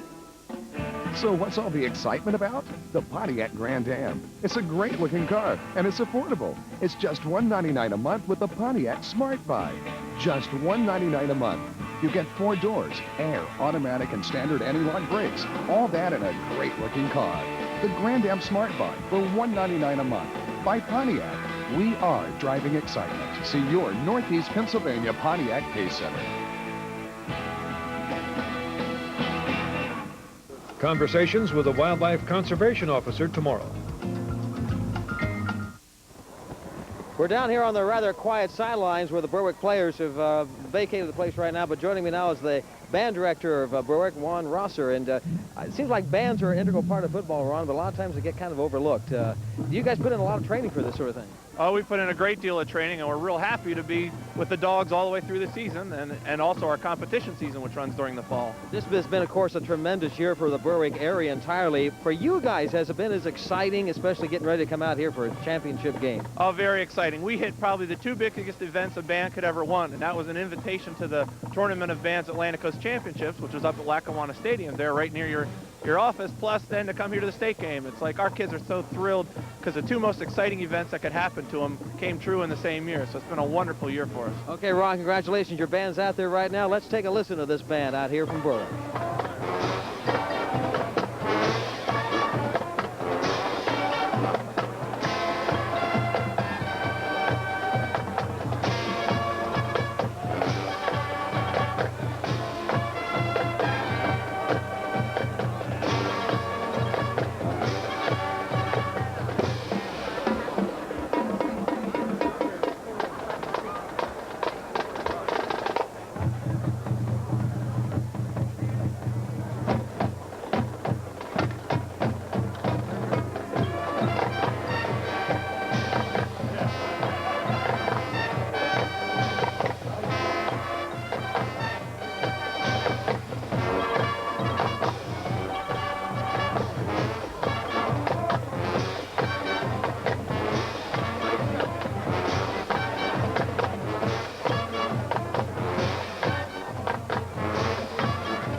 listening to the Berwick High School Band performing here at halftime. Berwick Bulldogs leading 19-6 over a Blackhawk, trying to win a state championship. And with championships, of course, come champions. Our Mike Stevens takes his unique perspective of what it means to be a champion.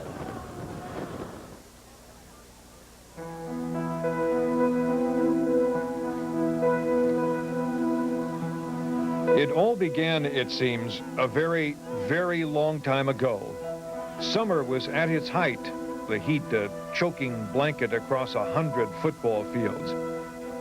The work was hard, the practice difficult, the rewards not many, at least not many you could put a finger on. The rewards came later.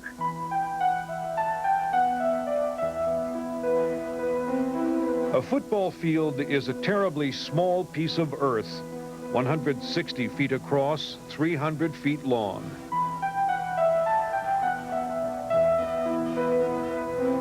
There is no place to hide out here, to slack off, to let the other guy do the work.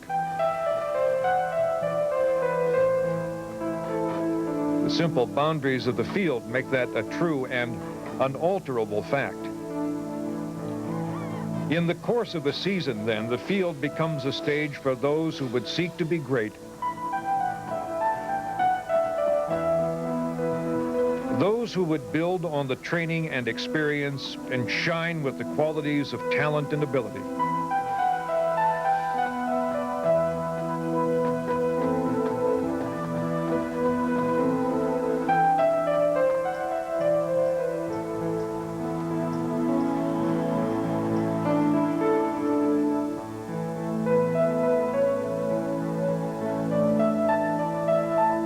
Each year there is a team that possesses such qualities, that manages to maintain the skills required to make it all the way.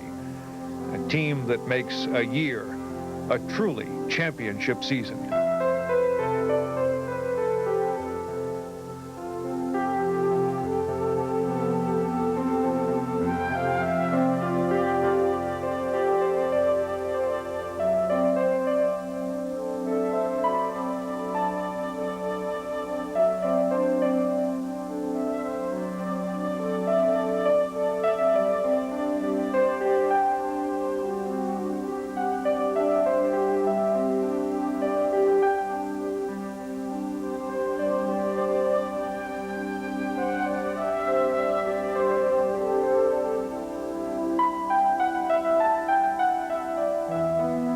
It all began so many months ago, and when it is over, those who played the game will look back to the months that have gone by. They will think of individual performances, moments frozen in time, history written or rewritten.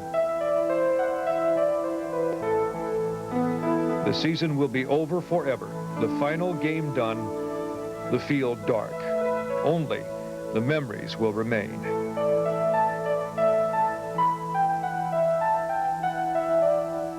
It was a good season, but then, for those who play the game, it always is. I'm Mike Stevens. Thanks, Mike. We are just about ready for the second half kickoff. Berwick players are back on the field. They lead 19-6. 1 half to go for a championship. We'll be back to bring you the second half kickoff from Altoona after this. Today's Berwick Blackhawk State Championship football game is brought to you by First Eastern Bank, here where you need us. By your local Northeast Pontiac Pay Centers, we are driving excitement. By the Alaska Company, and by the law firm of Munley, Mattice and Kelly, serious help for the seriously injured. In Pennsylvania, you won't find us here. You won't find us here. You will find us here. For more than a century, First Eastern has played an important part in the lives of the people we serve in the cities and towns of Northeast Pennsylvania.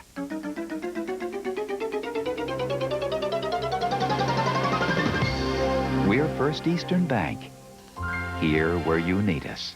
How would you turn this space into your personal hydrotherapy center?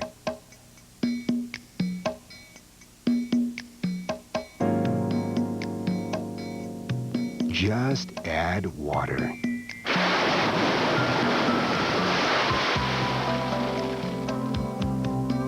for warm water therapy, soothing relaxation. Soft Tub is the spa of infinite possibilities.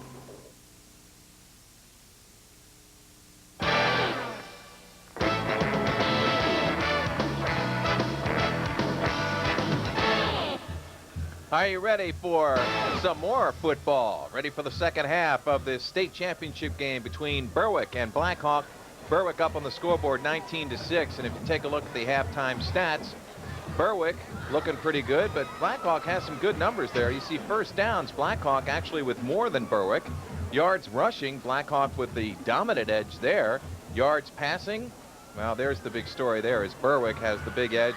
Total yards, pretty close, within 20, but look at the big numbers at the bottom. Turnovers, and that's the thing that has really hurt Blackhawk. The turnover for Berwick really didn't matter at all because Blackhawk didn't cash it in.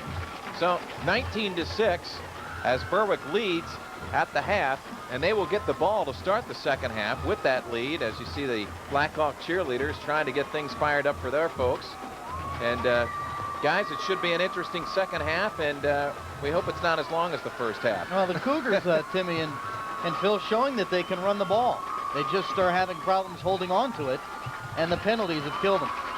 Yeah, the big penalties are things that really hurt the club, especially when every time they had it, they're in a driving situation in good field position to score. And in time, that takes you out of the ball game real quick. Let's go to Jim Reddick down on the sidelines. Jimmy? I was talking to one of the coaches, Timmy, and they tell me that at halftime, George Curry may have given one of the most emotional halftime speeches of his career. Very emotional. Football players, we're told, aren't supposed to cry, which can be argued, but there was certainly a lot of emotion. They were told, this is it, guys. We're a family, and we're going to break up the family after the next half, and we won a championship to take home. Back to you guys. Thanks, Jim. Ron Paulus and the family will start the offense in the second half when we come back. Berwick leads Blackhawk 19-6.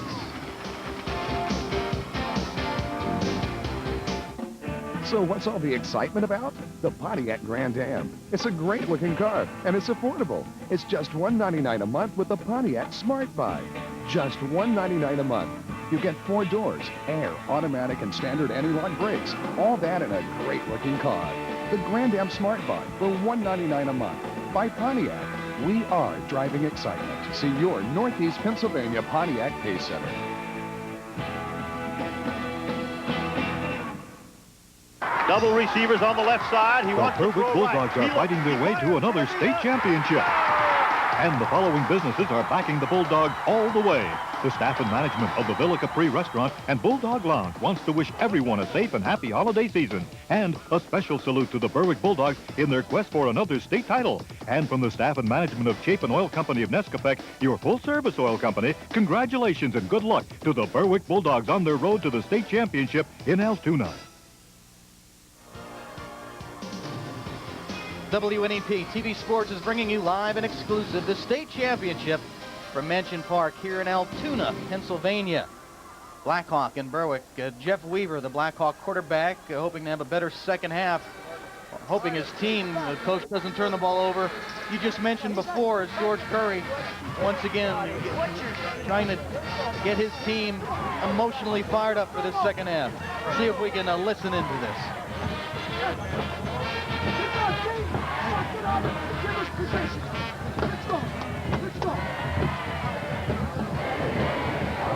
Saying a prayer. This game is a game of emotions, especially at the high school level. It means so much to have, your heart in the game and to play with so much. You mentioned the kids are waiting for something to happen, and those turnovers just deflate. That's right. It takes the guts right out of you as a coach when you're making the ball and you're moving in good field position for the score, and defensively it just excites you to know that you've turned the ball over to your teammates. The same thing last night when we watched the Cougars make that great goal line stand. It was just a super defensive effort. Well, Berwick offense has a chance to get things started here in the second half as Brian Smith for Blackhawk gets ready to kick it away. Goes to B.J. Hayes at about the 15. Hayes looking for room up the middle, but he has met and then breaks away. But Brian Smith, that's great play by Brian Smith. He not only kicks the ball away, but he's the first downfield to make the stop. I like BJ, though. He ain't stopping. I'm going, man. Here's BJ just bouncing off. Well, actually absorbing most of it, I should say. He did, too. Great hit there by Smith, and didn't get Hayes to go down, and Hayes kept on going. So Berwick will start at 1st and 10 on the 28.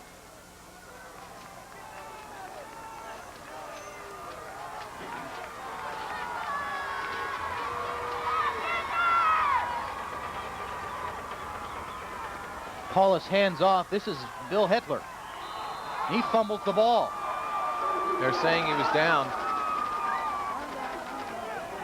And that's not going to make Coach Joe Hamilton any happier on the sidelines, I think.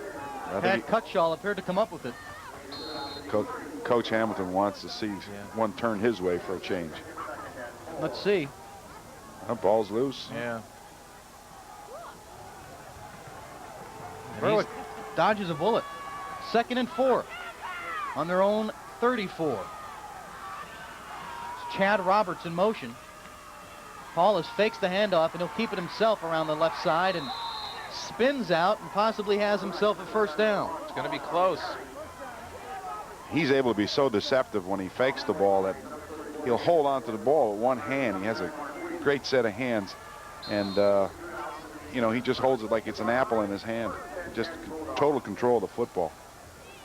He got the 1st down. Up to the 38-yard line. Important drive here for both teams. Berwick wants to come out and start the 2nd half with a score, and if Blackhawk has any chance of staying in this game, the defense has to hold. Paulus to Hetler, and Hetler finds some room up the middle. That's a pickup of 8 yards for Bill Hetler.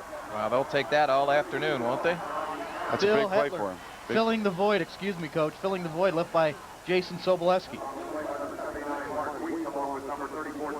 And you can bet Jason is pulling for Hetler more than anybody because he wants to see his team win, even if he can't be in there. Good block by the offensive center, Jim Whitmire again. He did a super job of making that play open right up. Got a good shoulder in on the man, kept his head nice and tight. It's total control of his defensive block. Whitmire and the right guard, John Stoker, this time around the left side. What an effort. Fighting for the 1st down, Michael Sobolewski. We'll have to see if he's come up with it. Where the refs are standing, it believes he has it. I think he's got it. So Mike Sobolewski and Bill Hetler coming out and running the ball here in the 2nd half, early in the 2nd half, 9:35. I say they got it by a nose here. You are correct, about a half a football. We take a look at the reverse angle, guys, and it's Mike Sobolewski. Power game, as we saw in the, or we didn't see much in the 1st half. We're seeing it now. Look at number 75, Bob Croup leading the way. Look at him keep the legs moving, too. He's not going to stop easily. It took 4 guys to bring him down. Nice work by Sobolewski, Mike, the senior at 5'8", 165. 1st and 10 on the 48, and it's Sobolewski again, and this time he just keeps those legs churning for about 6. Coach, is this a psychological thing? We can run at you, too? Well, they're certainly proving it the way they're attacking the Blackhawk defense. For the first time, I've noticed the offensive linemen from Berwick are getting good field position, a good body position on the defensive down linemen. And notice it was the left side of the line. Croup, Saltasia, that is the strong point of Berwick's offensive line. Croup, Saltasia, and Whitmire from the center to the left side. Boy, they are strong. And Greg Michaels at the tackle. Once again off the left side, and it's Mike Sobolewski, maybe 2 yards. But the old story, we'll beat you at your own game, and there's nothing more demoralizing than that. And I think Coach Curry wants to take some time off the clock as well. There they are, men in the trenches coming out, really moving some people out. Number 70, the pulling right guard, John Stoker. Nice job by John, just coming out there and leading the way. Coach Curry's playing some smash mouth now. What do you do against Berwick? I mean, here it is, they're shoving it down your throat, and in a split second, Paulus will flick that wrist, and it goes downfield for 30 yards. Hetler is the ball carrier, and he might have picked up a yard if he's lucky. They go for it here? Or do they play coffin corner? Right guard John Stoker once again trying to lead the way there for Berwick. Big boy, 6'3", 242. Oh, and he's only a junior. That's right. Watch the Berwick shift here on the punt. They may try to draw Blackhawk offside. It looks like they will either try to fake it or go for it. And they go with the shift. Blackhawk does not jump. So Paulus will punt this one away. He Nice aims kick. for the corner. Lots of Very time. nice kick. They call a fair catch down at about the 14-yard line does Blackhawk. Pat Cutshaw is down there calling the fair catch. 7:16 left to play in the third quarter. And Blackhawk gets their hands on the ball here in the second half. Blackhawk stayed at home on that shift. It's not the easiest thing to do when you're trying to fire through the line there and maybe make the big play. There you see the score, 7:16 in the third quarter. Berwick leads Blackhawk 19-6, so the Dogs were unable to convert on the first offensive series of the second half. They chewed up about 4 minutes and 54 seconds, though, or 44 seconds. Jeff Weaver to Cutshaw, and he is taken down after a pickup of about 2 yards. I think the shift guys in the state playoffs is a no-win situation. Let's take a look at the defensive line on this. Playing off the block, number 50, Ryan Wolf, the nose guard spot, scrapes to the play real well, just getting off his block, pursuing, keeping his head up, keeping his feet moving, not giving any ground up. That's what defensive line play is all about. 2nd and 8 on their own 16. That's what Blackhawk faces here. Weaver drops back to pass, and a short pass. Well defended down there by Berwick, and knocks it incomplete. Oh, there he is again. Silver, the intended receiver, Tim. There he is again. Bill Hetler. We're talking about this guy all afternoon, but he was there again. Watch him. Sitting up, wraps up, puts his arms around him, gets the ball loose. It wasn't Bill Hetler. Ryan Mason. Yep. Ryan Mason, yeah. Nice stick there by Ryan. It's one thing as a I'm gonna defensive keep my back. mouth shut here. Defensive back is a good effort to come up and make the tackle, but also to concentrate on getting the ball knocked out. And that's what he did. 3rd and 8. Big play here for the Berwick defense. If they could hold, they should get the ball back in good field position. It's Cutshaw breaking tackles and makes a move back upfield, and he gets out to the 30-yard line. Tremendous run there, because he was really caught back there. Cutsall gives you a leg and then takes it away from you as you go to tackle it. He pulls it out real quick. He's got good flexibility in his hips as he's running the football. He should be cutback Shaw, right? Get a good look at it. Cutback Shaw. That's right. Look at that move. You see how his hips are at a real, almost at a 45-degree angle. He gives you the leg and takes it away. That's a good back running the football right there. J.J. Cleaver, the last man there for Berwick, makes the nice put down. 1st and 10 for the Cougars. Weaver looking to pass over the middle, tipped and intercepted by Mike Bennett. Bennett at the 50, cuts back upfield and is taken down at the 45. So Mike Bennett catches the tip pass, and Berwick is set to score again. Good field position. Yeah, they get the ball back just about where they gave it up, and Berwick leading 19-6, 5:54 to go here in the third quarter. Back with more right after this.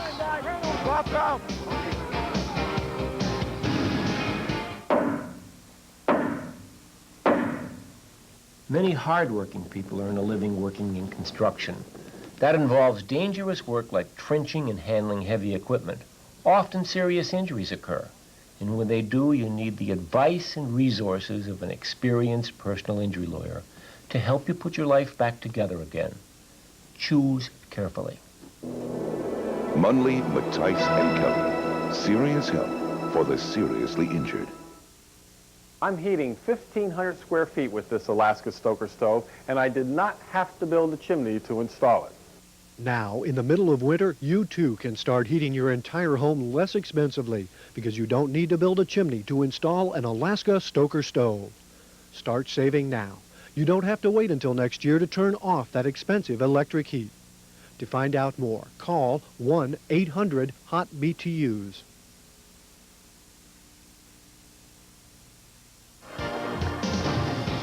5:45 left, 5:54 left to play. Third quarter, Berwick leads Blackhawk. All these numbers, 19-6. Fifth Blackhawk turnover, guys. Bill Hetler with the tip, Mike Bennett with the interception. That tip drill is part of everybody's practice on a daily basis, believe it or not. We work on it as coaches very hard because it happens so often in a football game. Now Berwick going to the stacked side of the line, and that's Hetler breaking loose for a big gainer down to the 30-yard line. Well, they were really stacked up inside there and just blew the doors open for Hetler. Notice they stacked to the left side of the line, but they ran the ball to the right side. They overshifted on them too, and I think that's what Berwick caught them shifting over to the unbalanced set of the formation, and then cut a nice cutback away from the grain and the pursuit patterns, and where everybody else was sitting around waiting to make a tackle on them. Hetler, 2 big plays now. Tipped the ball, goes for the interception for Berwick, and now a big run down to the Blackhawk 30. Once again, Berwick with the shift. Mason and Hayes come to the right side along with Pecorelli. But Paulus keeps it up the middle. Catch him if you can.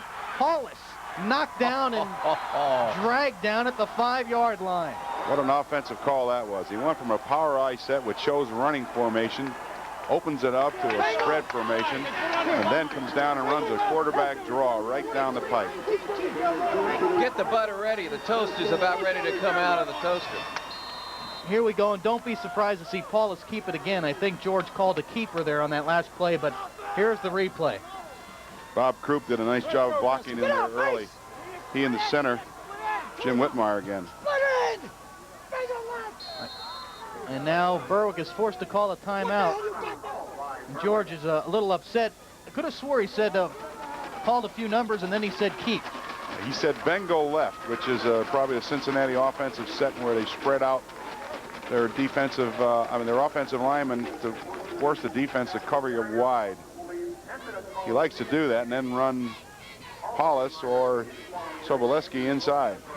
I'm sure George is not real thrilled about using a timeout. However, with 5 minutes to go in the third quarter and then knocking on the door here, should they score, I don't think it's going to be much of a factor anyway. I think Coach Curry realized that he has to punch this one in to make it a official state championship win. Ball is resting on the 5, so the Dogs at the 1st and goal on the 5. Let's see if George Curry sticks with the first play he called, Phil. So let's assume it was a running play by Paulus to the left side of the line, and we'll see if they stick with that game plan. Okay. The Dogs with the 2 timeouts remaining here in the second half. Blackhawk has all 3. And the way George is talking, he might just be switching that play up right now. That's a long conference to say. He spent a long time. Yeah, that's a long conference to say just run the same play. No, I feel like you do. I think he's about ready to change the play. Well, he's showing the Twins formation with the 2 receivers to the wide side of the field again, and the ball's on the right hash mark. That's Pecorelli and Orlando wide left as Paulus comes up to the ball. A little bootleg to the left, maybe? No? Nope. Billy Hetler powers his way and fumbles, but he was over the goal line for the touchdown. Bill Hetler scores it, and Berwick is in control, 25-6. He spreads you out and runs inside.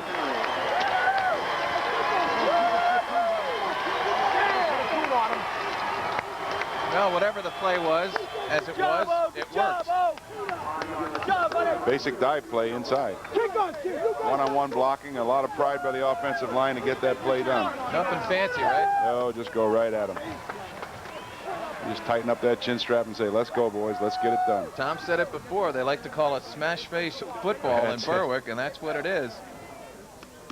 Bill Hetler, I guess, lost the ball as he just after he broke the plane of the goal line, and Blackhawk injured player Paul Abellin is getting up and off the field. Paul, a big boy. It looks like his left leg, 6'3", 245.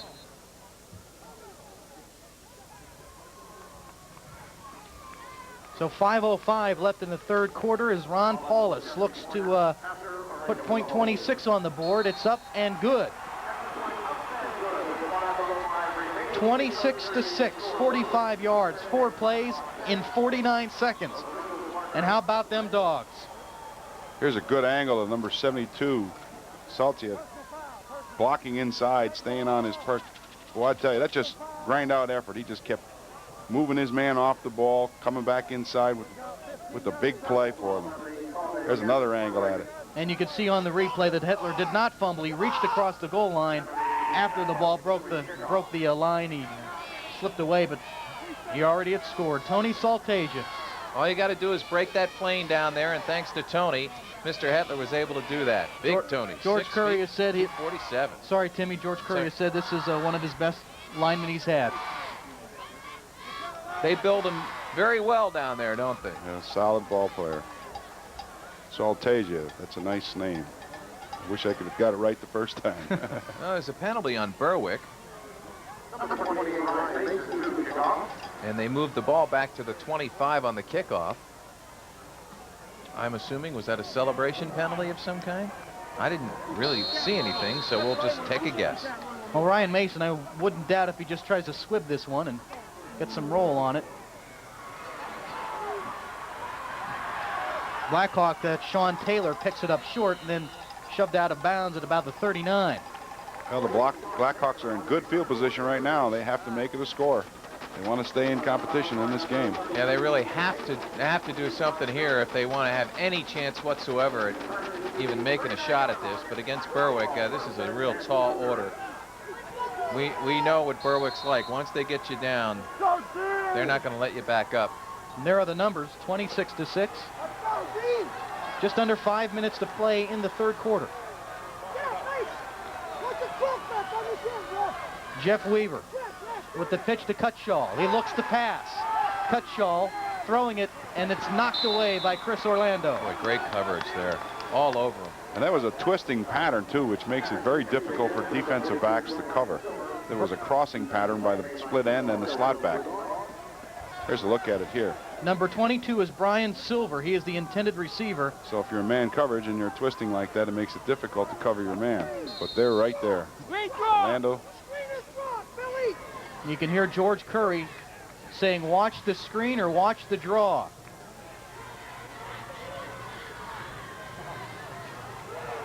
This is where you were talking before, Tim, about how the running game really catches up with you unless you have a passing package to catch up football when you're behind.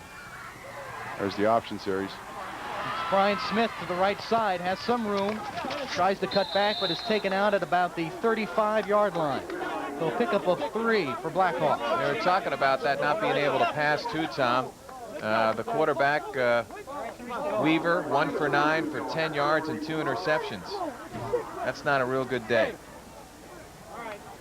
And if you're a coach, you hesitate to pass the ball when you have somebody that is just not well, you don't want that to be, kind of thing. You're right. You don't want to be forced into throwing the football as they are. It makes it difficult. Greg Michael in on the last stop. 3rd and 7 for Blackhawk. We'll get to that Jeff Weaver in a second, guys. Cutshaw up the middle. Gets about 4 to the 32. It's not really fair to the quarterback either to ask him to do things that he's not done all year long on a regular basis. That's right. He's been successful with the running game. He believes in the running game. He knows it works for him, and now all of a sudden he's forced into throwing the football, and that puts a lot of pressure on a youngster. Joe Hamilton, no doubt about it, he's got to go for it. 4th and 3 as this team is down by 20. Jeff Weaver has thrown 3 interceptions during the first 14 games of the year, and now he's thrown 2 here in the state final. Weaver keeps it, and he is taken down by Bill Hetler. That time they try the option again, it didn't work as well. The defense was ready. What a day for that young man, huh? He's having a super day. And what a day for those fans over there.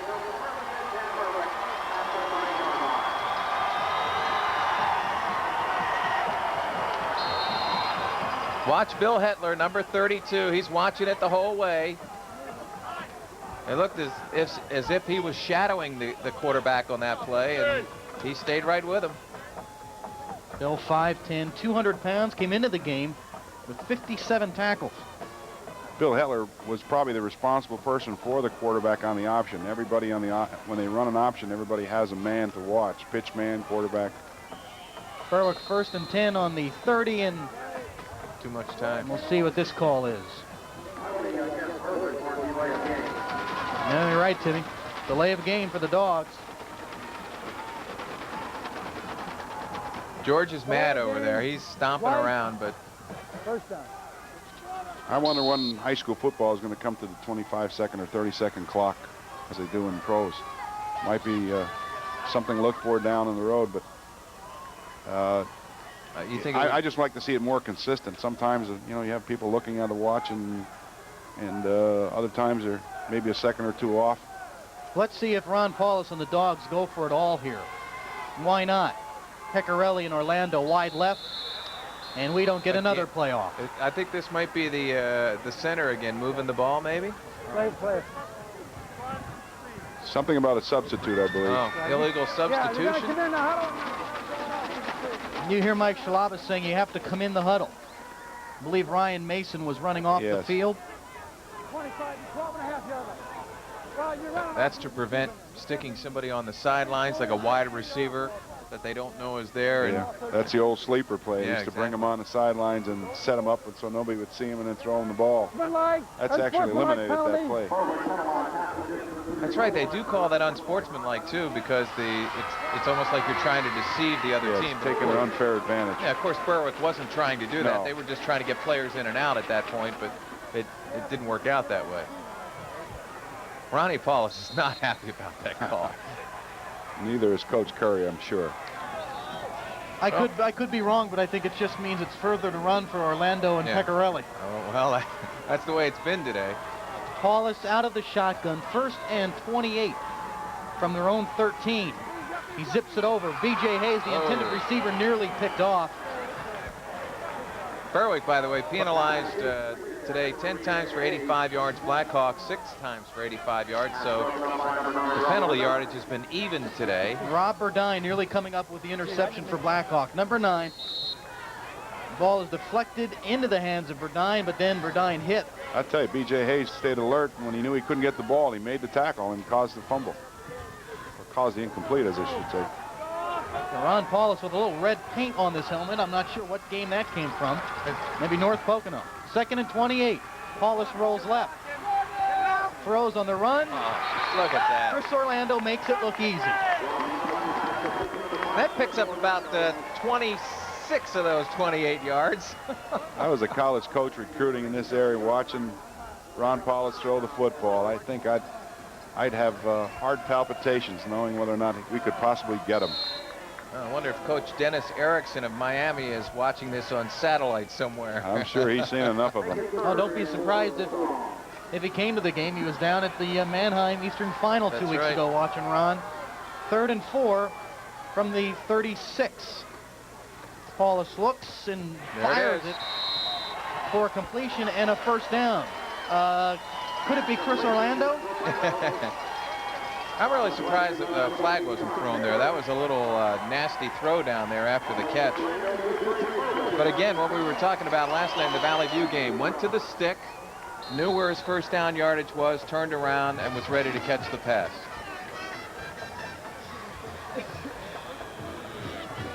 Clock is ticking here in the 3rd quarter. It's going to be hard for the Blackhawks to keep the level of intensity up now, knowing that they're moving the football as well as they are. Bill Hitler just rumbles up the middle, picks up about 5. Blackhawk making some late substitutions on that play.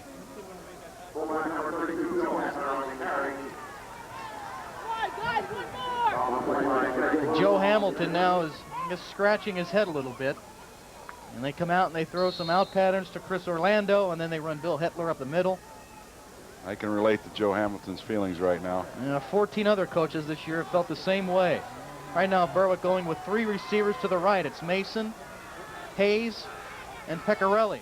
Orlando by himself to the left, and Paulus is going down for a loss, but there is a flag on the play. Where they were coming on that one. Paul Bellin, number 77, doing the job on that. No, he didn't have a chance to do anything here because of the blitz. The end was in motion. Well, they had an offensive end. Illegal motion, white, decline. 3rd down. Here, Mike Shalava. So 3rd and 5 on the 47 for Berwick. Well, looks like it'll be 3rd and 11 with the penalty. Oh, excuse me. From the 41. Right you are, sir. That's correct. Yes. I'm glad you guys are keeping an eye on all these numbers. I get too wrapped up in the football game. That's the way. Well, same formation for Berwick on this play. 3 receivers to the right, 1 to the left. Paulus goes to the left. That's Hetler. Breaks a tackle. Has running room and taken down, and he appears to have a first down in Blackhawk territory at the 48-yard line. Yeah, it looks like he's got it from the mark of the official. Let's go down to Jim Reddick. Jim? Tim, guys up there a short time ago, George Curry went up to each one of his offensive players when he had a moment, and he told them, no let up, let's put these guys away. Even though they're up by 3 touchdowns, they are going for the juggler. Back to you guys. All right, Jimbo. There's no way they're going to let up on this one. No. You don't come this far and say, okay, we've done enough. What a tremendous play there by Hetler, though, to get that first down the last play. Excellent Paulus job. from the 48 keeps him himself, finds a hole, and picks up about 9. Nice going, Tom. You picked that one up. That wasn't that easy. No, that was a quick fake to Hetler, and then he kept the ball and went off to his left guard. Ran right over Bob Croup. Here's the play being sent in for Berwick.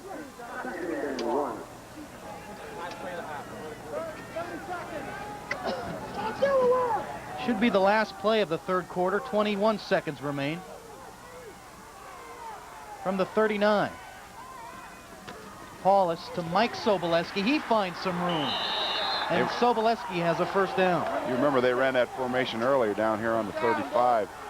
They overloaded to the right side, pulled the right guard, came over and trapped and left to the left side on the defensive right linebacker. And the 4 fingers go up and the dog bones come out.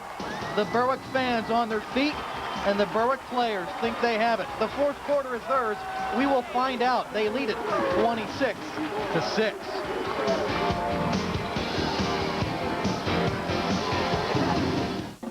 So what's all the excitement about? The Pontiac Grand Am. It's a great looking car, and it's affordable. It's just $199 a month with the Pontiac Smart Buy. Just $199 a month. You get 4 doors, air, automatic, and standard anti-lock brakes. All that in a great looking car. The Grand Am Smart Buy for $199 a month. By Pontiac. We are driving excitement. See your Northeast Pennsylvania Pontiac Pay Center. A few simple observations can sometimes tell you a lot. A station wagon and bicycles, obviously some kids in this family. Note the neatly manicured lawn and the well-kept house. Surely people who take great pride in their home. But what you can't see is that this home is heated with best premium heating fuel from Region, the cleanest, most efficient, and safest oil that money can buy. So while appearances tell part of the story, there's much to be said for the company you keep. Region Oil. We deliver more than just oil.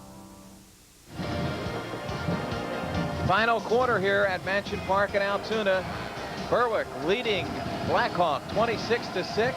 We're live, WNEP TV. I'm Jim Carlson with Tom Toddy and Coach Phil Angeli. And we'll tell you about the numbers on Ron Paulus in just a second. Another typical day. Paulus on another quarterback draw with the fake and gets inside the 30. Here you go, 11 for 21, 144 yards, 3 touchdowns, an interception, 8 rushes now for 52 yards. So that's about usual for him. Well, the ref spotted right at the 30, Tim. So 2nd and 8 for the Dogs. And when we came back from the break, as you get a look at Ron Paulus, 6'4", 210. Everybody's All-American this year. He has his choices, Miami, Penn State, Notre Dame. Anybody in the country would like to have Ron. Dan Marino. Yep. Paulus with the fake, looking to pass. It throws it over and through the hands of Pecorelli. And he got hammered. Big number 77 hammered him. And he knew he was going to get hammered and still delivered. He's so big, though. I mean, the men that are hitting Ron Paulus are his size, if not maybe a little smaller. Yeah, I think he almost chuckles to himself, you know, like, okay, I'm going to get hit, so what? That's a good quarterback when he can sit there and concentrate on your receivers and not worry about people coming down really putting a lick on you. You don't see that in high school. No. You just don't either. That's the thing. You don't even see it in some colleges. You don't even see that in the pros sometimes. They're running for their lives. Well, here we go again. Dead ball. I don't understand the delay of the game here. I'm sorry, you can't do this. You can't do this one game out of 15. I don't understand it. Guys lined up. I haven't noticed a change in the pace of offensive plays being called or coming in. Once again, they said encroachment, Phil, which means he must be moving that football. Okay. And you can't be that critical of a high school football player when you don't call that kind of penalty all season long. Anyway, 3rd and 13 for Berwick on the 35. Mason in motion. Paulus drops back. He's pressured, but gets it away to Hetler. And Hetler has some room. He's knocked out of bounds at the 22-yard line. It's like watching a good clock operate. By the way, getting back to that penalty stuff, that's why this game at this point is 2 hours and 5 minutes old, too, and we're just starting the fourth quarter. That's one of the big reasons, but...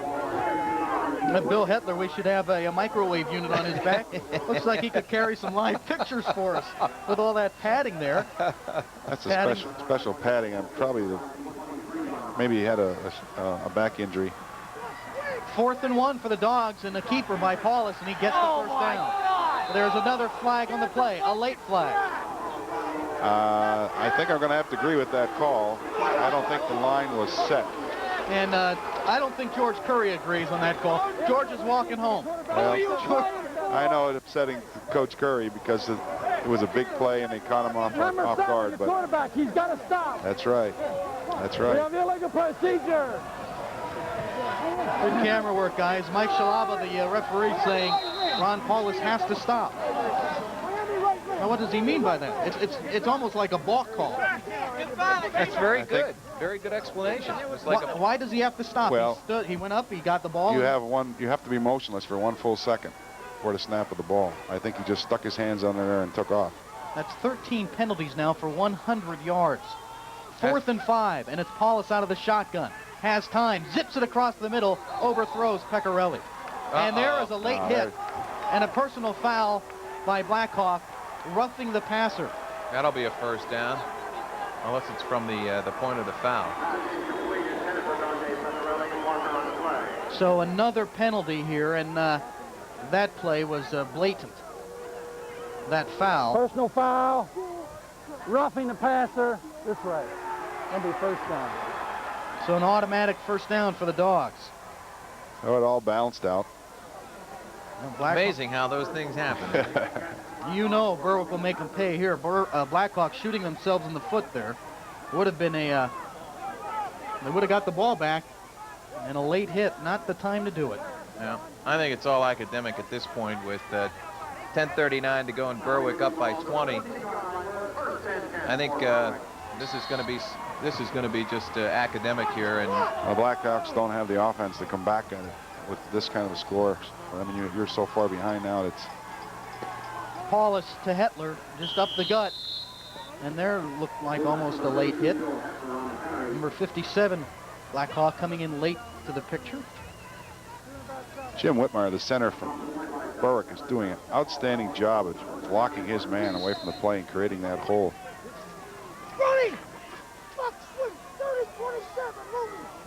Coach Curry often tells me, because he's an old center himself, that his best athlete on the offensive line is going to be his center. And there is Jimmy Whitmore.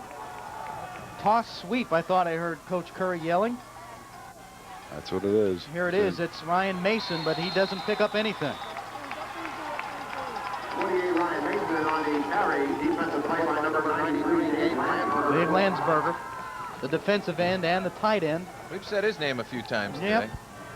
Good ball Watch him player. fight off the block here by Jim Whitmire. Actually, John Stoker, excuse me, the pulling guard there, and Lansberger fights him off and makes the play on Ryan Mason. And a timeout here, I believe, charged to Berwick. I'd look to see. We're going to take a timeout. 9:35 left in the fourth quarter. Berwick leads the state championship here on WNEP by 20 over Blackhawk.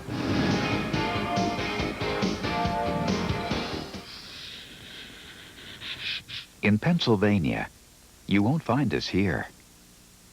You won't find us here. You will find us here. For more than a century, First Eastern has played an important part in the lives of the people we serve in the cities and towns of Northeast Pennsylvania.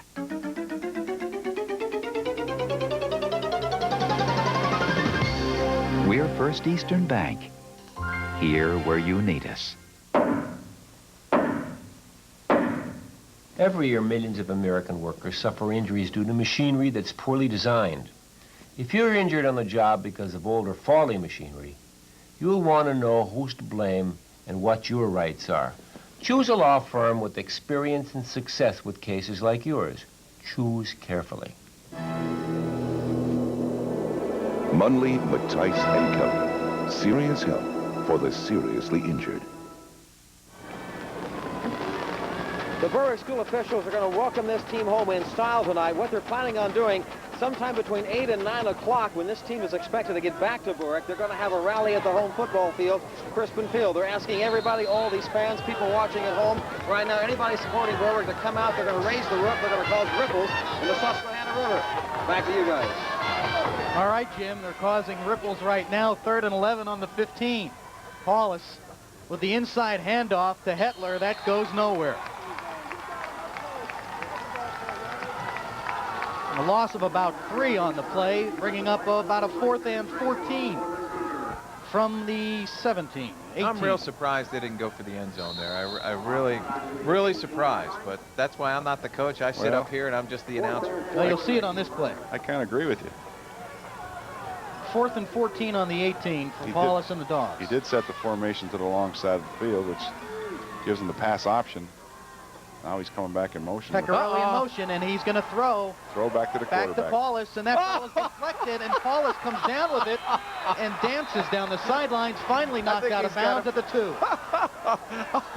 I think he's got a first down, or he's close to it. Yep. The official holding the yard marker is indicating that. Nope, he did not make it. He didn't. Wow. He came up a yard short. All the lines on the field, I apologize. The city was out of bounds at the 2, actually out of bounds at the 5. Pecorelli, the backup quarterback. How about the concentration here by Paulus to take that tipped pass? Boy, look and put the head down. He's not afraid of anything. Yeah, he stepped out there on the line. His right heel touched the line. I think his forward progress would have given him the first down. Yep. I thought he was going to go in there for a second. He really had some momentum going, but it just wasn't going to work out that way. I wouldn't be surprised to see the Dogs D try to put some points on the board here. They're going to come charging at him. Blackhawk from their own 5. That's Brian Smith. Breaks it out to about the 9.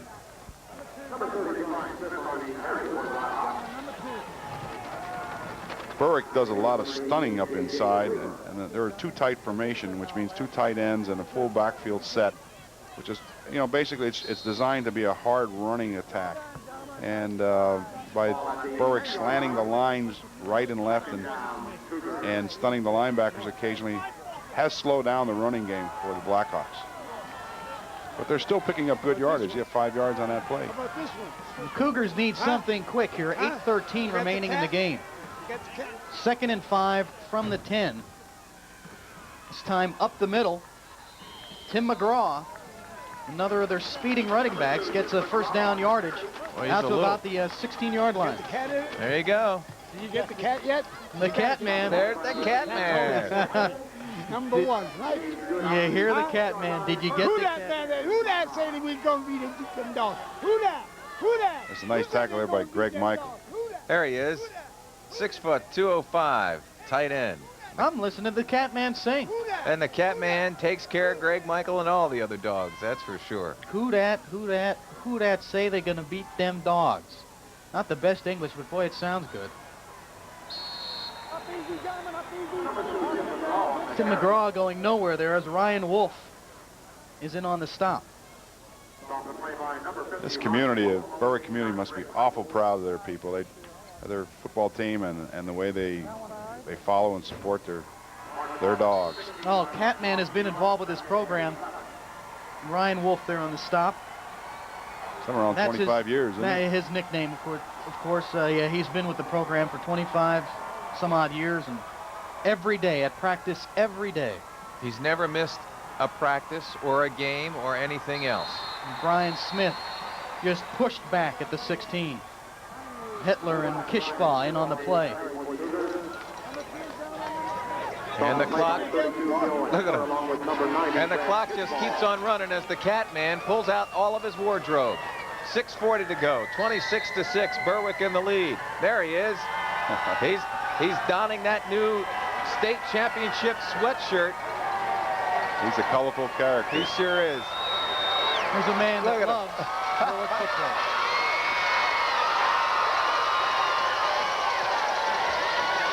Jeff Weaver on the option to cut Shaw, and that's the old helicopter spin. Let's get back to the Cat. He's strutting it now, man.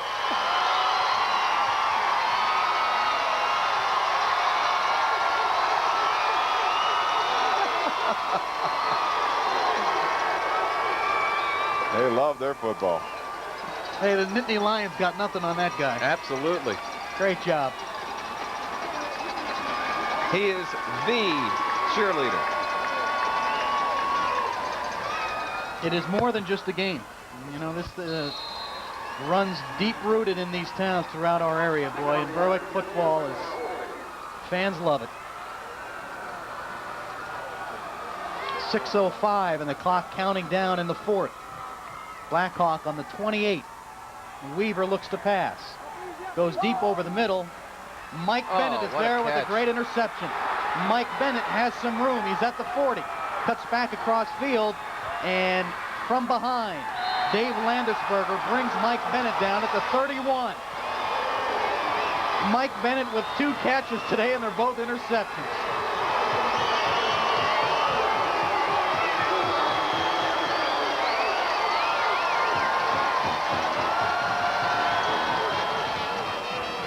This is a great athletic play by Mike Bennett.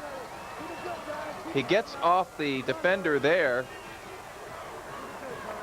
Excellent job. He's played a wonderful game. Just a sophomore, by the way, so we'll be talking about that young man for a few years. 6'4", 185, so you figure next year what?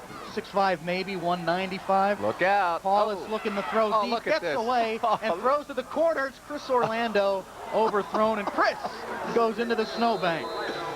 Okay. And if it weren't for the blue numbers, we'd lose them. Chris shaking off the snow.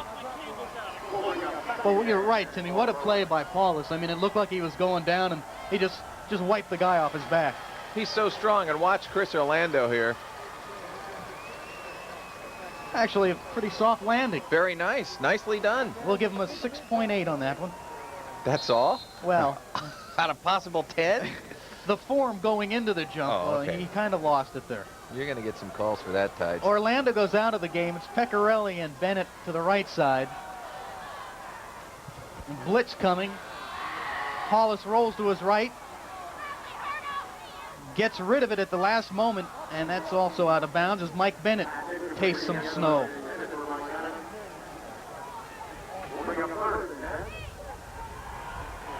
The offensive line of Berwick picked up that blitz. Although Ron Paulus ran away from the blitz on the right-hand side, I didn't see any breakdown on the offensive line. So they're giving him time to throw the football. Although he read the blitz coming and decided he'd run out of there before the heat came to him. Yeah, Greg Blum and Brian Smith, the linebackers for Blackhawk, coming on the play, and both picked up nicely by the Berwick offensive line. 3rd and 10 on the 31 for the Dogs. Ron Paulus out of the shotgun.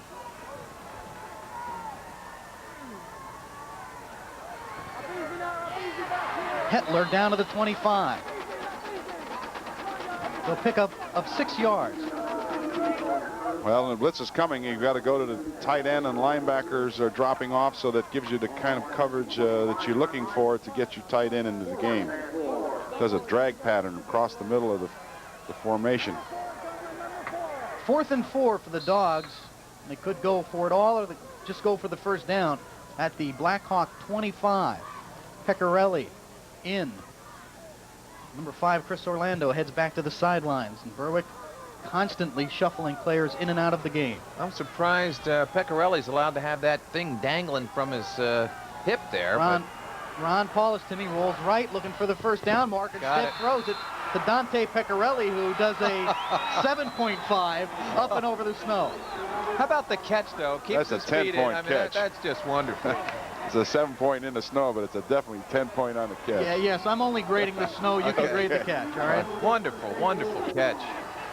They caught him in man coverage that time, and as the receivers came off the football and drove the receivers deep, the defender stayed with them, and that gave Ron a lot of time to throw the football. Now, I know folks are wondering, how can I give Dante Pecorelli a higher rating than Chris Orlando when he didn't flip, but I have my means. First and goal on the 7 for the Dogs. It's Mike Soboleski getting to the inside and down to the 2-yard line. Where we at? Jimmy! George wants to know where we're at. It's on the 2, Coach. Kansas right. Kansas right. Kansas right. Kansas right. 35X. So we can assume they're running right? 35X could be a cross-buck pattern in the backfield. I say it's to Soboleski, or is that Hetler? Tailback. Tailback. There it is. That's Mike Soboleski. Stop and push back. I guess the right guy. You got it. Yeah, loss of 3 on the play. I guess on the bad play. You know what you do with that Kansas Kansas 35X? right. 35X. See ya. You put it in the can. Doesn't matter too much with 3.5 to go and you're up by 20. Well, I'll tell you, the trap block was there. 70. Greg right, Blum, yeah. linebacker number 33, came in and made the initial hit. John Stoker had the block. He was just the ball carrier should have run closer to his right. Blackhawks defense is in serious trouble right now. They're going to have to call timeout. Yep. Second time this quarter, Tim, that they've made very late substitutions. Joe Hamilton blowing his nose as had to call a timeout. George Curry comes out, talks to the Dogs. Now, that's a bright coat that guy has on, isn't it? Well, of course, the gentlemen that do all the work down and around the field and in the truck, making us sound good and look good, producer Dave Lewandowski, director E. Stash Jr. Yes, E. Chief engineer Frank Shabala, technical supervisor Kenny Pavlik, audio Rick Reinheimer, electronic graphics Mike Trues, camera Dave Bertram, Mike Cholko, Doug Engel, Steve Giannakopoulos, Paul Kilbasa, Larry Lavelle, Tom O'Brien, Andy Shadkowski. Videotape, Andy Cayley, Bill Schultz bringing you the replays. Master Control, back at the station, Bob Adams. That's art not director, Ed Stepansky. Graphic artist, Mike DeFleury and Janelle Motichka. Very good. And the CMX editor, Rich Congdon. Also want to say And a of course, special hello to back at the station and back home to Paul Olis, who didn't make the trip out. Had a chance to see his Valley View Cougars win a state championship last night, and I'm sure he was watching at home. Special thanks to everyone else. Lenny Modulewski and Tommy Cure, and Paulus throws to Hetler, who makes a one-handed catch and finds his way into the end zone. They do it all, don't they? They do it all. Haven't slowed down their offense at all. Hetler's come on and really done a wonderful job for them. That was one heck of a game he played now. There he is. George is finally smiling and clapping. There you go. He's got to feel comfortable now. I'd hate to have to pick a MVP player in this game. There's so many fine efforts by so many. Tonight, a gentleman from Altoona doing a wonderful job for us these last 2 games. We appreciate it. And here is the touchdown, Timmy. Berwick leads at 32-6. Paulus rolls to his right. And Jason, I should say Bill Hetler, excuse me. Great catch, one-handed grab. Finds his way into the end zone. 33-6 with the extra point. The state championship live on WNEP, and we'll be back with the conclusion after these words. How would you turn this space into the ultimate retreat?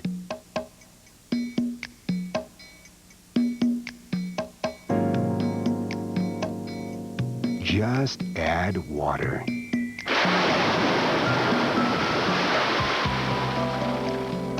Whatever your age, whatever your lifestyle, Soft Tub is the ultimate in feeling good. Soft Tub, the spa of infinite possibilities. And today's forecast calls for more freezing rain and snow. Uh-oh, better get the Quick Joe. With winter comes the danger of slippery sidewalks and roads. Uh-oh, better get the Quick Joe. Quick Joe Ice Melt works 24 times as fast as rock salt and leaves no messy residue. Carry Quick Joe Ice Melt in your car when you need extra traction. Uh-oh, you better get the Quick Joe. Don't get stuck without Quick Joe Ice Melt.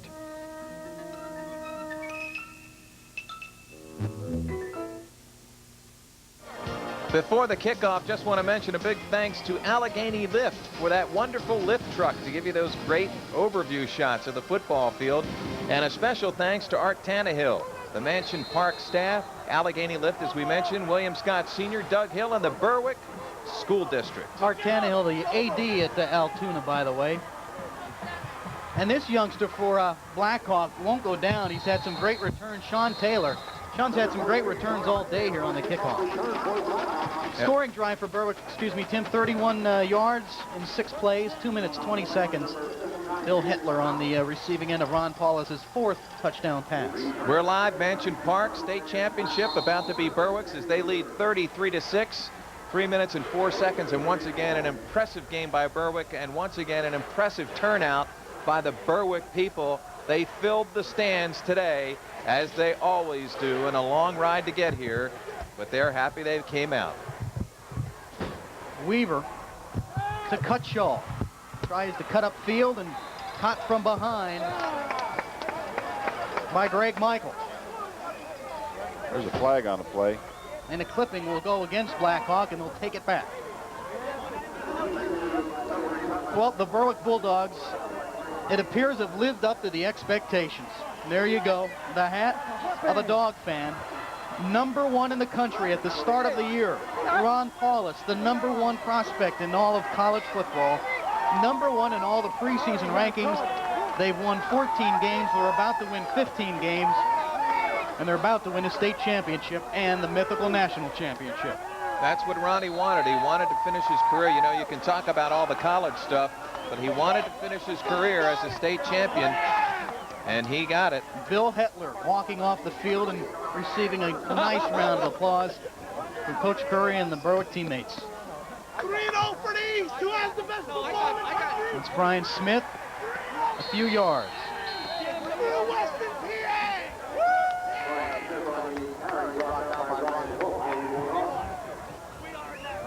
Number two. Brian Smith and George Curry as they trying to finish out the final 2 minutes. And George blowing a bubble. Berwick's bubble will not bust today.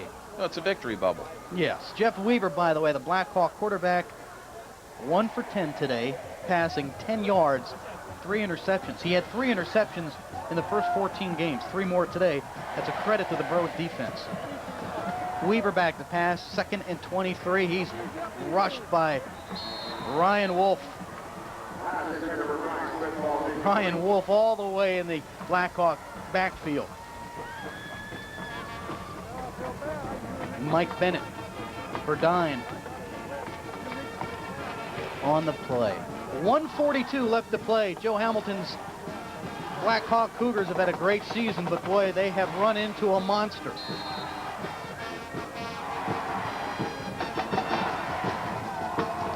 Ron Paulus today, by the way, 15 passes, 187 yards, 4 touchdowns, 53 yards rushing, 6 yards receiving. Just add a little twist to it all, and once again, he shows why he's the man.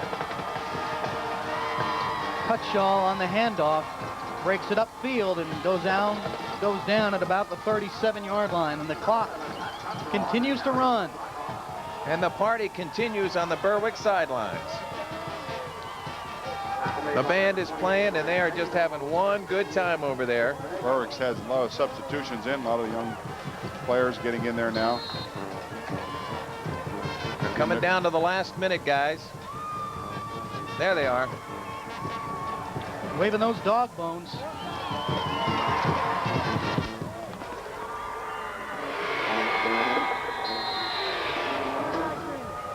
Timeout. 1 minute, 1 second left to play. Blackhawk, possibly their final offensive play of the year. 4th and 10 on the 36. What is the purpose behind this, Coach, at this point? Does it really matter? Is he trying to just score one to make it look better? Or, I mean, what's the story here? I don't really know. I think Coach might want to just keep the composure of the football team, and so that they perform at a state championship competition level. Make sure that, you know, they don't tarnish this game in any way, knowing that the game is out of hand now at 33-6. Could be designed for, let's get one more play, boys. Let's try to get it on the clock. And the snow surrounds Mansion Park, and the weather continues to go. This stayed very cool this winter. It will stay here for a while. Some places 6 feet around the field, piled up.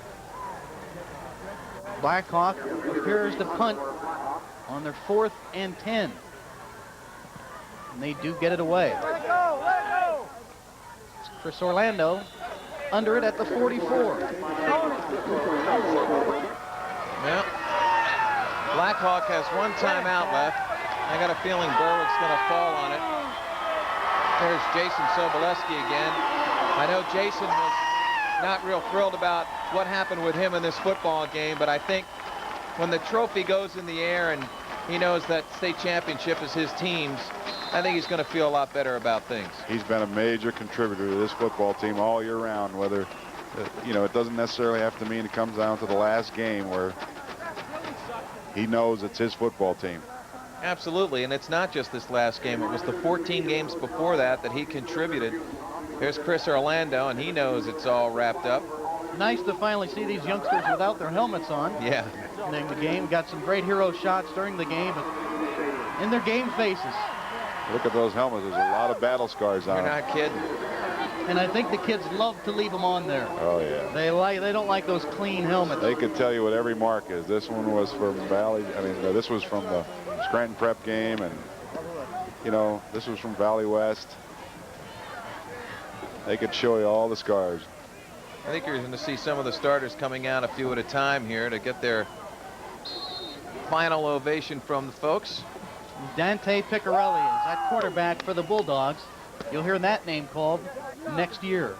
54 seconds to go, and they'll run it out. That's B.J. Hayes with the ball.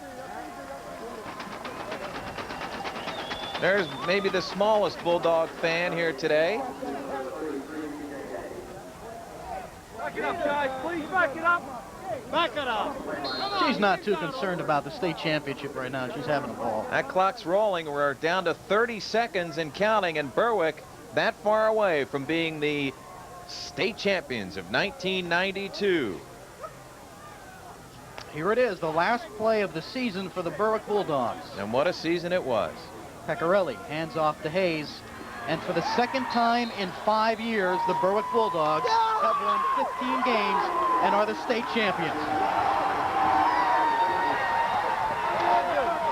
Number 1 in the country, right there.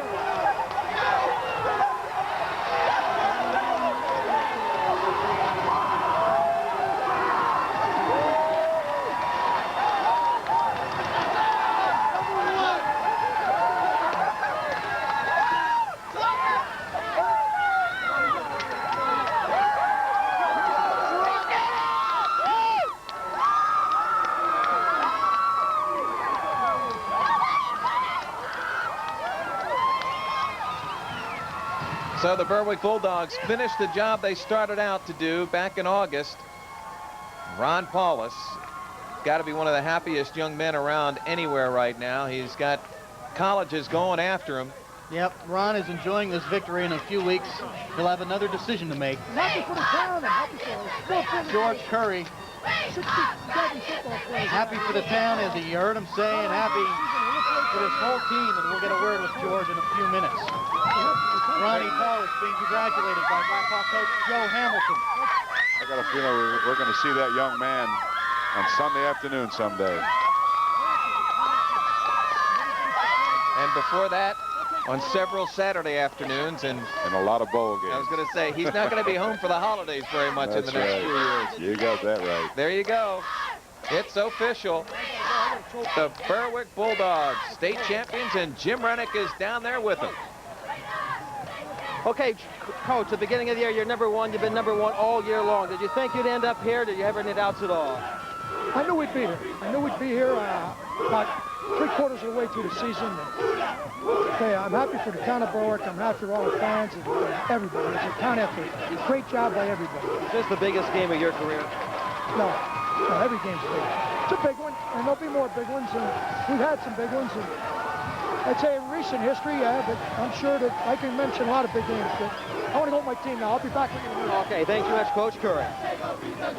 Let's listen in on the Berwick cheer.